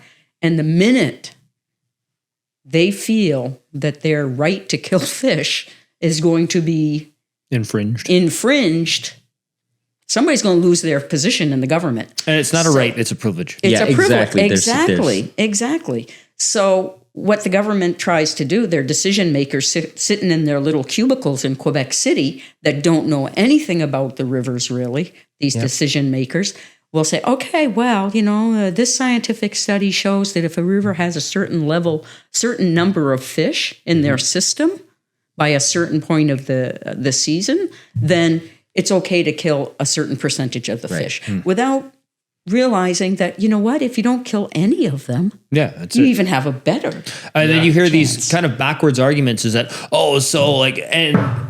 the catch and release numbers, what they do, people have studied, is that between 1% and 3% of Atlantic salmon that are released will die naturally from the overexhaustion of playing them, stuff like that. From years of being on this river, doing it for 18 years, I think it's closer to 1 for us than the 3. And people are like, well, they're still going to die anyway, so we should club them. So you think that 100 fish should die because 1 fish is going to die? Exactly. Right. The twisted math on that, or the twisted, like, The theory. what and if is crazy on that. if you read through the vlogs in the springtime, especially for Atlantic salmon fishermen, because they're trying to justify to their utmost that they should be allowed to kill at least grilse and 1 large salmon per season and whatnot. Oh, well, they're releasing fish. They're all going to die anyways. It's like, They're not. But get your head out of your what they want ass. everyone They to are do. not going, but they're just trying to justify the fact. And tell you something. 100% of the fish you put in the freezer die. die. Yeah, Exactly. 100%. Exactly. And I really think it is, and people are going to hate hearing this. I think this one case study versus all the ZEC systems prove the ZEC system is a complete failure. A complete waste of money and a waste of resources, where you have places like on other rivers. I'm not going to name them because I have friends there, all right? And that's where I'm going to sell out at this point. But that government money is spent to build $1 million lodges with ZEC money. Yep. Are you telling me that the money the ZEC uses for conservation is built in lodge building, and they have this type of thing saying, "Oh, it's for everybody"? You know what I mean? Fuck you. You know what I mean? The ZEC system is completely needs to be revamped. Yeah, people may not like our management system on this river, but it works. It works. It works. It employs a lot of people. It protects the resource. And what's the value? What's the dollar value amount of our river surviving? Last year we had a disastrous year, according to everybody. You know, and we still had more than all the other rivers combined in fish in the Gaspésie. Yep. Yep.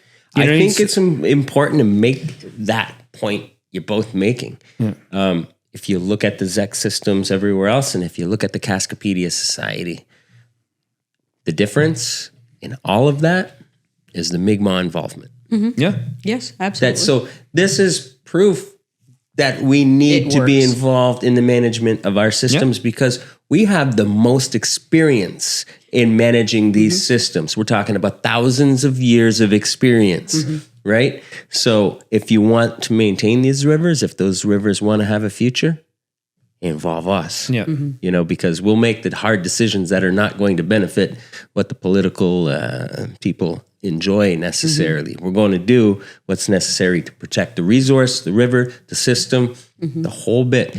And if you look at the Cascapédia River, and we look even at the buffer zones protecting this river from forestry companies, which community did it? It was us. You know? So we've got a track record of protection and management that far outdates any government that exists here and now. If we're going to be in the process of ruffling feathers during this conversation, love to do it. Might as well bring in the subject of the nets in the estuary. Yeah, absolutely. Because we talk about First Nation involvement. Cascapédia has been hands down very involved in the protection of this river by the simple fact that nets were removed from the estuary through an agreement that was signed with Guy, with your dad, years back.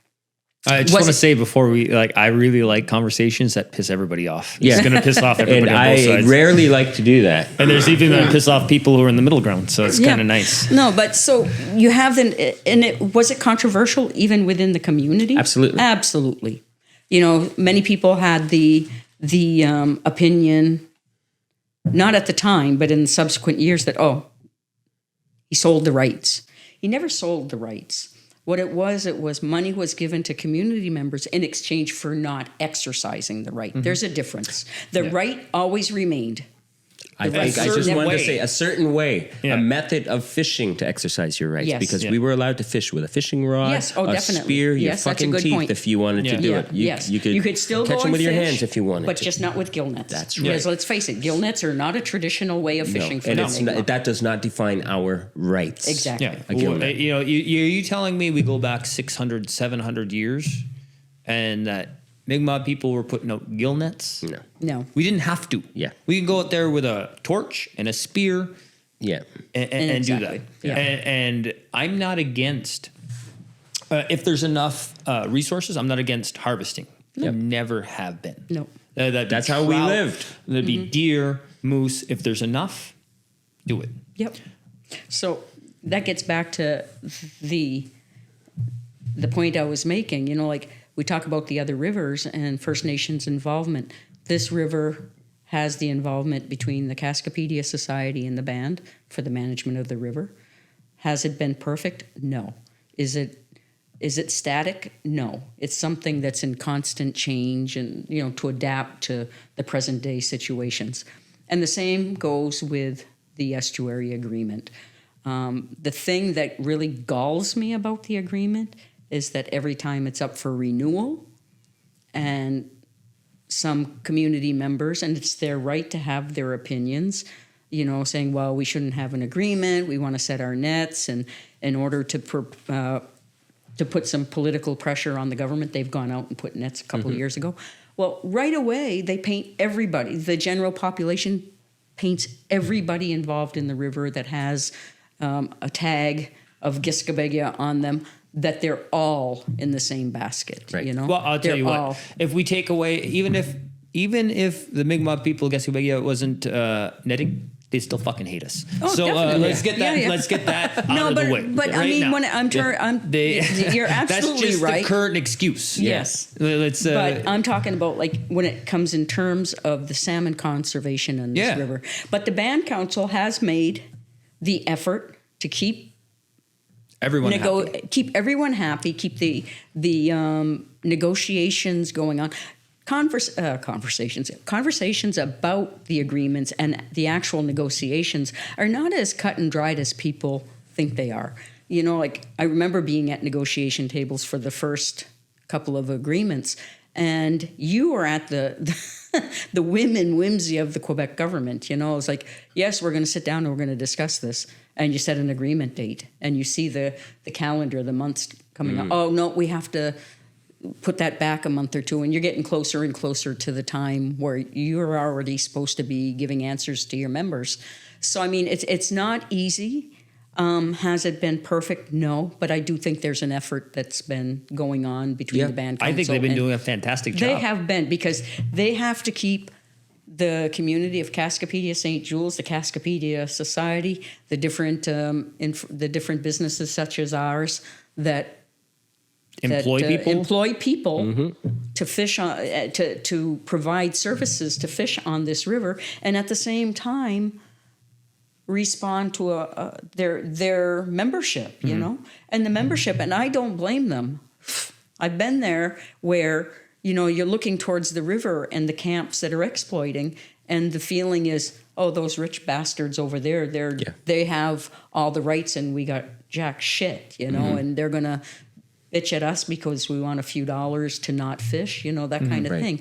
So, but I do think that agreement for the estuary has been the catalyst for the revival of this river, because when the agreements first started, the salmon count for this river was 500 fish. Yeah, that's. And we had what they call a terrible season last year, and there's 1,800 fish. Yeah. So that was a bad year last year. That was What a year! What a difference 20 years makes. Yes. All right.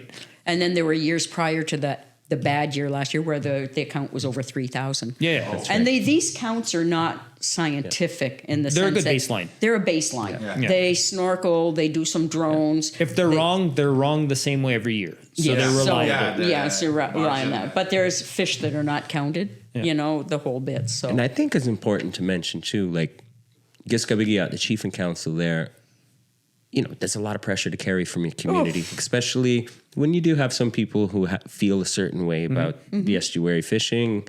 Some other people feel completely the opposite. That's not easy to manage in your community as leadership. And it's certainly not easy for them, for chief and council, to represent their community, provide for their community, protect a resource and whatnot, when the Quebec government is lazy ass in negotiations. It's not our community. So when they take action, how do you feel about it? Yeah, I can guarantee you something right now. like we have the new season coming up. We haven't heard anything about any negotiations for this year. And do you think the Quebec government was worried about it? Hell no. They were more worried about the elections. Yeah. No, and They're actually, more it's- interested about the impacts of October I'm elections. sorry, Yeah. I don't believe it's that innocent. I believe that it's malicious. They're using time as a negotiating that too. tactic. Yeah. They know that there's a certain amount of pressure in the community, certain unease, that if they delay it, it's going to piss people off. And they're feathering that line where they're going to delay it to cause as much unrest as they can Oh, on that too. purpose to piss people off so that we react. And they say, look at them. Look how they're acting. Look at them. Look at them again.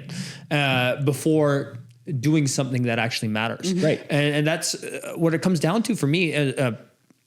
People have kind of criticized my view on this is that I wish no salmon dies. But I also wish no person goes hungry. Which one's more important to me? The hunger thing. Because when it comes down to it, the Micmac people, the people from Cascapédia are self-sustainable enough to eat one way or the other. That's either fishing and eating the fish, or some type of negotiation or compensation to not do that. I want my people to eat. So as long as they do it by eating fish or some type of compensation to do some other things, whether it be employment and something, they got to eat. You know, to me, there's less Micmac people in the world than there are Atlantic salmon. And people talk about how hard it is. We got to have more Atlantic salmon. You know what I mean? There's less Micmac people. So what the fuck do you think I think? You know what I mean? Everybody, every person, you know, every other guide on this river is talking about, oh, salmon come first, salmon come first. No. Well, a I'm lot sorry. of guides are saying salmon come first because their job is attached to it. Yeah. Not because the salmon come first. No. But like, I remember these same guys who would club all these fish. Yeah. You know what I mean? Like, Yep. but Yeah. you know, people, unfortunately, you know, when it comes to an animal's life versus, you know, a whole race of people, Yeah. I'm sorry. You got to make a bad choice. I know which one I'm choosing. Yeah, and You know what I it's mean? important to have that discussion there because people often think that we're going out there to protest and Be malicious. again. or- Yeah, use a resource and hold it hostage in order to get what we want, and that's not the case. And so what if we are? Yeah. But you look at this agreement that hasn't been announced yet. We're right here. The community's about to start fishing soon. Something's going to happen. The whole system is going to start soon. And Francois Legault and his clown show have known that this needed to be signed since last year. At the last No, they're worried dispute about we their had. own goddamn political Right, future. yeah. So these guys are a bunch of fucking clowns. But the CAC for me is no different than the KKK. It's just spelled. The acronyms are CAC, just CAC, different. CAC. Right, you're right. The CAC. Yeah, but which we won't hear from them soon. To be anyway, they're gonna be wiped off the map. But the next party that comes in has to take in the responsibility to make sure that they sign something solid with the people that represents the people and where the people can have say. Exactly. But get to the table and do it. But one thing is for certain, whether we're at Micmac Camp, Cascapédia, or any other place, we're standing for our rights. We're standing for people in the best interest in that, Exactly. and we will stand together. If they think that they're going to divide us with their little tactics, Oh, and they try because It doesn't happen. Not the community itself, but users of the resource. As soon as the nets went in a couple years ago as a pressure mechanism for negotiations with the Quebec government, on all the blogs and Atlantic salmon fishing things, they were lumping, you know, well, I'm not going to go fish with Micmac Camp or whatever, you know, they're fishing, you know, they're all, Micmacs are fishing salmon with nets. I mean, yeah, they are so racist in their beliefs of the stereotypical behavior that they lump everybody in the same basket. not only that, they should take that same energy, ready And to write boycott letters. us, and pick up their phones, call their MLAs, talk to everybody in their political surrounding. They We also- know that you have contacts here and there. Everybody around here knows somebody who knows somebody. Pick up your fucking phone and call them. Don't boycott Instead us. of We being a want to get to the keyboard table. warrior. They're Yeah. also against sweatshops, but they're going to put on their Nike shirt and use their It's- iPhone to call there fucking we go. bitch on it. So, Yeah, I mean, come yeah. on. What are you really against? Yeah, You know what I yeah. mean? Like, It's They're Yeah. against whatever is convenient for them Yeah, at the what's moment. comfortable. What at the sounds moment. good. Yeah. But that's the problem. Whether it's the CAC or whoever else, is that they're going to wait until we're up in arms, protesting and fishing and stuff like that to release any funds, because to them, their voters, it's easier to say, "Oh, we had to do that," instead of they know they're going to spend the money. They know they're going to spend the money a year before. Yeah. But for them, they want to play politics instead. Still do it, but cause shit. Yeah. Because it's a lot easier to look at Mi'kmaq people or Indigenous people as some type of enemy, as some type of division point, instead of saying, listen, we know these people need help. These people have a certain right. And instead, they'd rather say, you know what, we have to do this because the Indian problem. Yeah. You know what I mean? Yep, definitely. Yeah. But yet they still have time. My Quebec friends out there. Your government does not have money to protect the resources, to make sure that there's some peace and some, a better future for everybody in the province. They don't have money for that when it comes to making sure that these agreements are put in place to protect these resources. But they'll always have money for aviation company. Yeah. And they'll always take it out of your pocketbook. Maybe it's going to be some, battery project up north where they'll throw away $400 billion of your taxpayer money, but they won't go and put it into protecting resources and your jobs that exist right now in the beautiful places like the Cascapédia. We talk about schooling on our reservation. If we need something for schooling, some type of funding for schooling, takes months, years to get that funding, right? You hang an English sign outside your fucking store in Quebec. Oh my God. That'll be there in 3 days. They'll You'll be have there somebody, really their quick. language is to be, and there's millions of Language dollars police. spent on that. What's more important? Yeah. You know what I mean?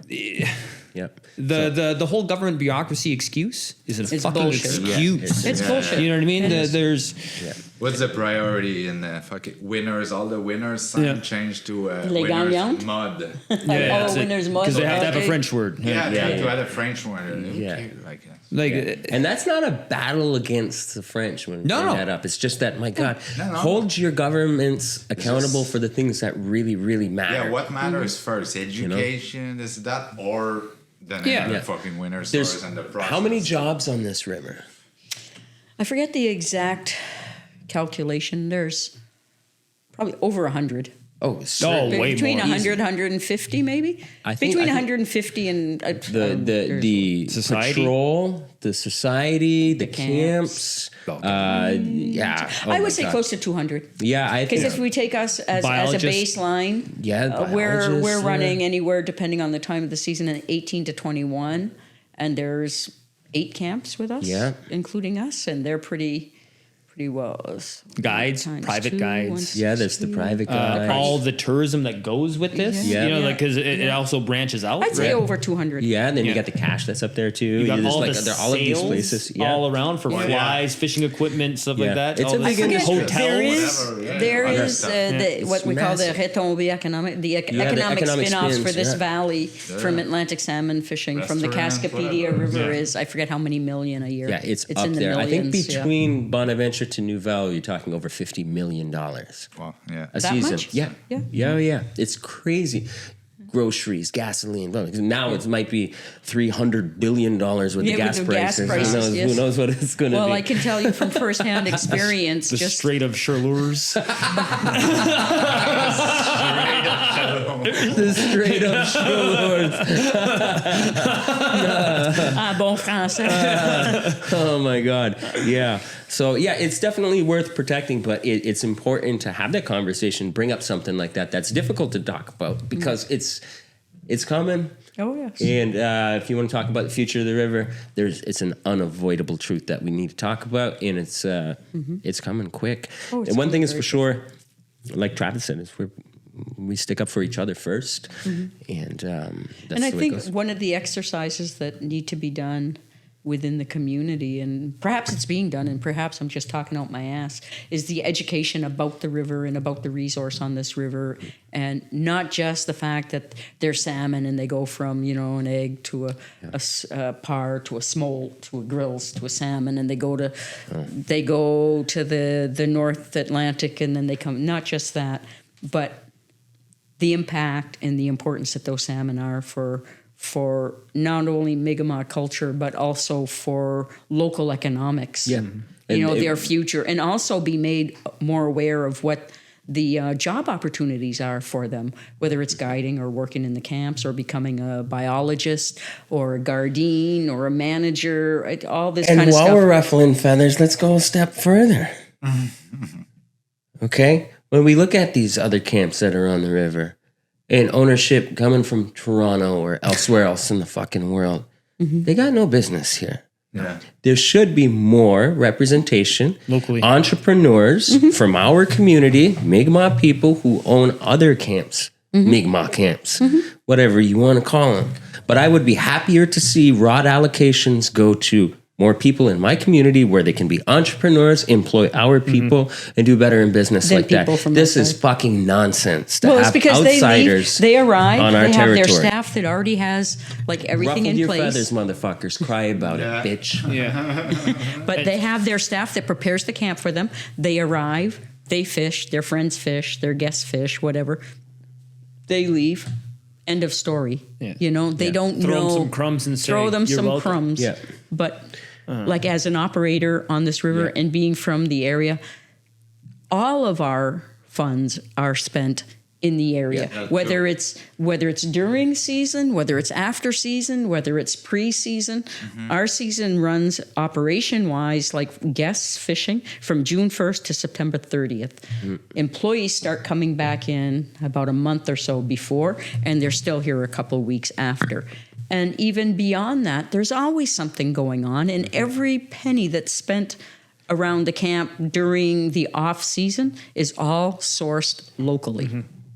Hockey programs in the area. We put money in hockey programs in the area, softball programs in the area, horseback riding events in the area. Anything going on in this area, We're one of the first persons head up Yeah. for sponsorships. we're right there to support our community. My son's in the cadets. Money goes, you know what I mean? There's donations to the cadets. There's good Yep. donations to many different organizations, and that's because the money stays locally. That's right? just it. The business stays locally. And right? even with all the shit talking that I do, fucking, there's money that goes to fucking the police force in Richmond with their hockey program Yeah. too. Yep. So, so it's like, look, we invest in our community all around us, not just the Indigenous community, but the communities all around us. And buy truck around and employee buy. yeah, so I would love to see more of that. Yeah. And I want to see more, right now, what I'm fed up of asking for is 50-50. Yep. Because that's just outlandish. Yeah. Soon it's going to be Shouldn't asking even- for more than 50%. We should be, If yeah. we're asking 50, he's giving us 30%. Well, let's go. Let's go for 100%. Go for it. Yep. And see what happens. Yeah, I agree. So, Chief and Council, we got you back. Yeah. Let's go and do it. Let's do it. Let's do it. Skoden. Go and do it. Skoden. Yeah. Because at one point, this isn't enough. You know what I mean? No. Like this. You don't need a permission, like No, it's- no. That's the thing is they people come in from 2,000 miles away. They own a camp, right? They own a camp and they think we're fucking equals. And I'm not saying I'm better than you. I'm just saying I'm from here. Yeah. I'm from here. My great grandfather was from here. Yeah. I don't care. I don't care if your great grandfather owned Bell, camp. Canada. Yeah. Yeah. Yeah. It has nothing to do it has with, nothing to do with it. This is our home, our resource, and the prime example of letting us take over full management of it is if we were able to take 50% management of this resource and have numbers that go far beyond any other river in the coast, anywhere in the coast here.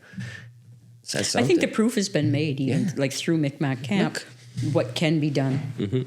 Yeah. We were laughed at so much the first few years I remember being laughed at. and then now nobody's laughing anymore. No. Not unless Nobody's we're telling a laughing joke. Yeah. Right? No. And telling them they can laugh. But no, nobody laughs now because now when people come to the Cascapédia and they say, where do you want to go fish? It's like, well, I want to go to Micmac Camp. Yeah. I say that they might not be laughing at us. You know what I mean? They might not like us either. But you know what I mean? We're not going to ask you to like us. No. We're not going to ask Just- for you know what I mean? We're done asking to be here. Yeah. We You don't have to ask like them. us. Just respect us and let us. I don't even care. I don't if give they a No. shit Oh, if I they do. respect me. Fuck 'em. going to be here. You're going to see me. How you want to have to deal with that, that's up to you. Yeah. I'm still going to be smiling. You know, those first 20 years, maybe you should have tried. Yeah. Now that we're successful and we, you know what I mean? That we don't need them. Now you want to be friends. Yeah. Mm-hmm. You know what I mean? Now that you can't fix your fucking boats on the river. Now that you can't find employees. Now that you can't fucking book clients. You want to be our friends. Yeah. Mm-hmm. But you know what I mean? When we were struggling there. Christ. It was tough at the beginning, man. Oh, it was really tough. You guys were kids. You don't even know how What tough it the- was. We weren't just kids. We were out there. But you were out there, but you were kids out there. Yeah. You know, but I mean, That's right. it was, it's Remember, been a ride. Yeah. Caught in the Kellic ropes. Our boat's coming downstream. Not allowing us to share their boats on the side of the river. All kinds of stuff. Oh, jeez. Yeah. We went through it all. Yeah. Went through it all. Been a long ride. But But you we're know here what? now. The boat's floating well. Yeah. Oh, yes, it is. There we go. Yeah. Well, I think that we can end on that note. But I just want to add one thing. I Oh. want everybody to be aware that very soon, you know, since the years have gone by, we've always had our logo that everybody is aware of, the Micmac Camp logo. But stay tuned because we have a new revamped logo that respects the key elements of our old logo, and it's going to be unveiled very soon with new merch.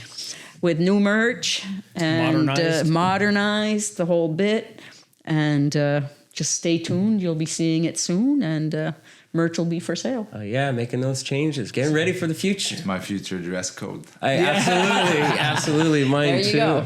Thank you guys so much for accepting to come on to the show and speaking so candidly. Yeah. I've been preparing all week. Yeah, this is bullshit. You too? I told you this morning. I just asked him this morning. I asked my mom last night if she would be on the show. And I'm like, and she's like, yeah, I'll be fine.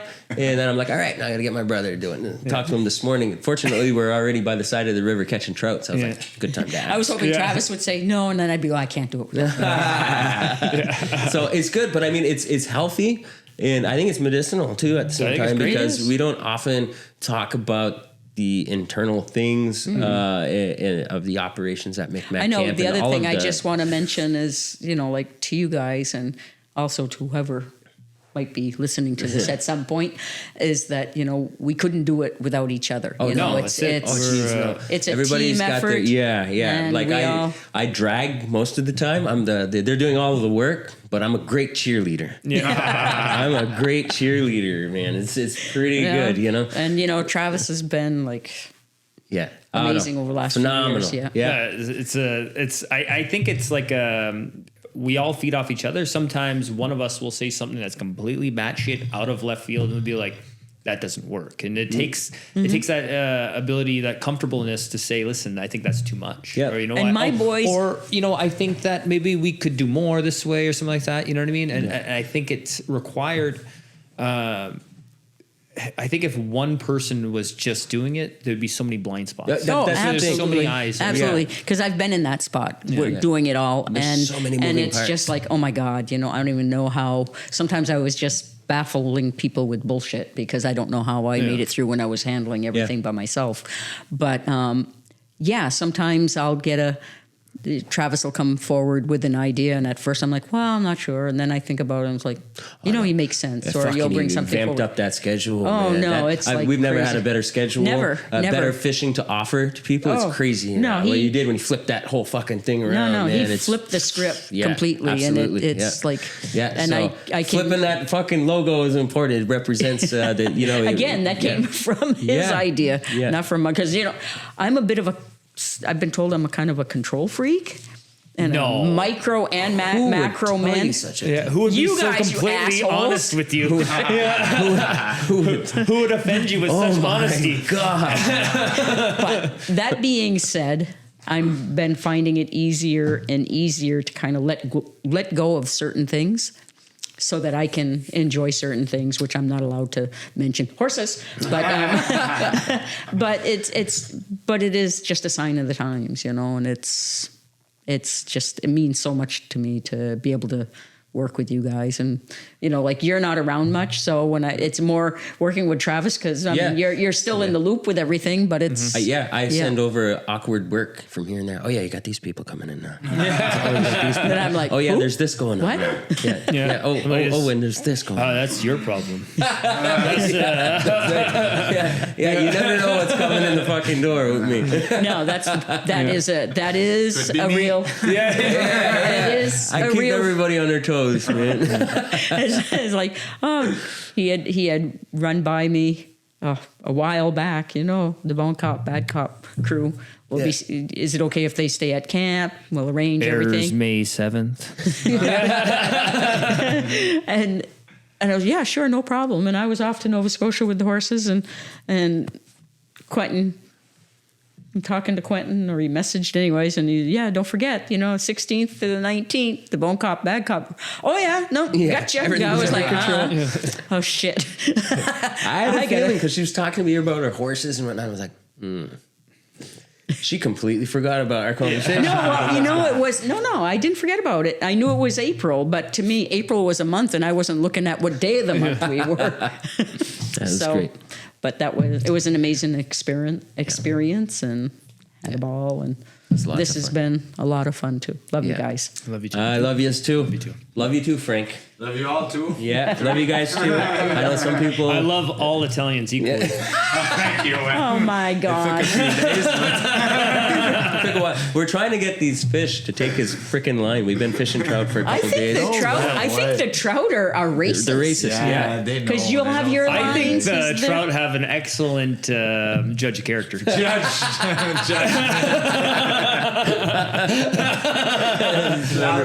with judgments. Oh my God, craziness. So it's been a fun ride. Thanks for chatting with us. Yeah, And we'll be having this ride for a long time to come. Yeah, absolutely. And let's do a show again, especially 30 years is coming up. We're definitely going to do a podcast then. So we should do it at the end of the season. Yeah, we've got to get something organized. Especially if we're right and there's a lot more fish this year. Yeah. Not so much if I was wrong. Yeah. We'll try not to forget. Really? Yeah. Okay. But before we're going to close this up, best fly. I can tell you the best fly to catch fishermen. You're telling them they're fishing on the Grand Cascapédia with Micmac Camp. When it comes to the actual fly they're going to tie on their line, I'm not a guide. All right.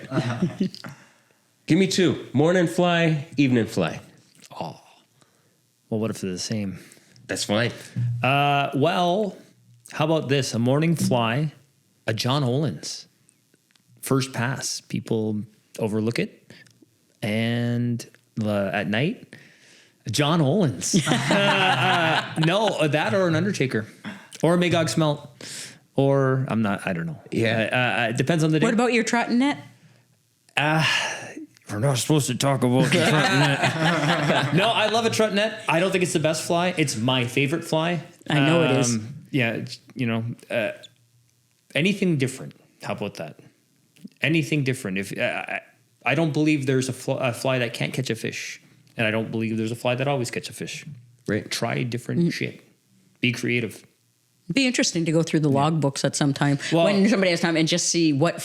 But the only thing is, I mark down the flies in the logbook, but guides are notorious liars.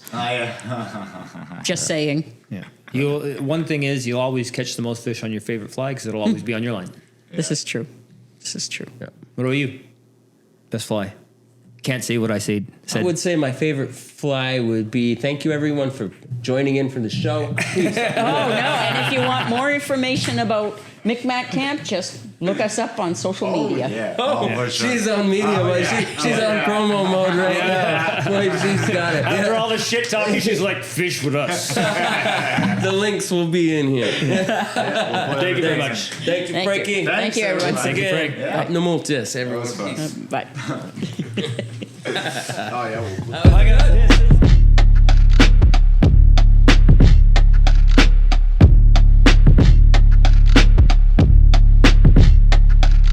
I speak the truth and everybody knows when you press play, it's educational. They wanna shut me down with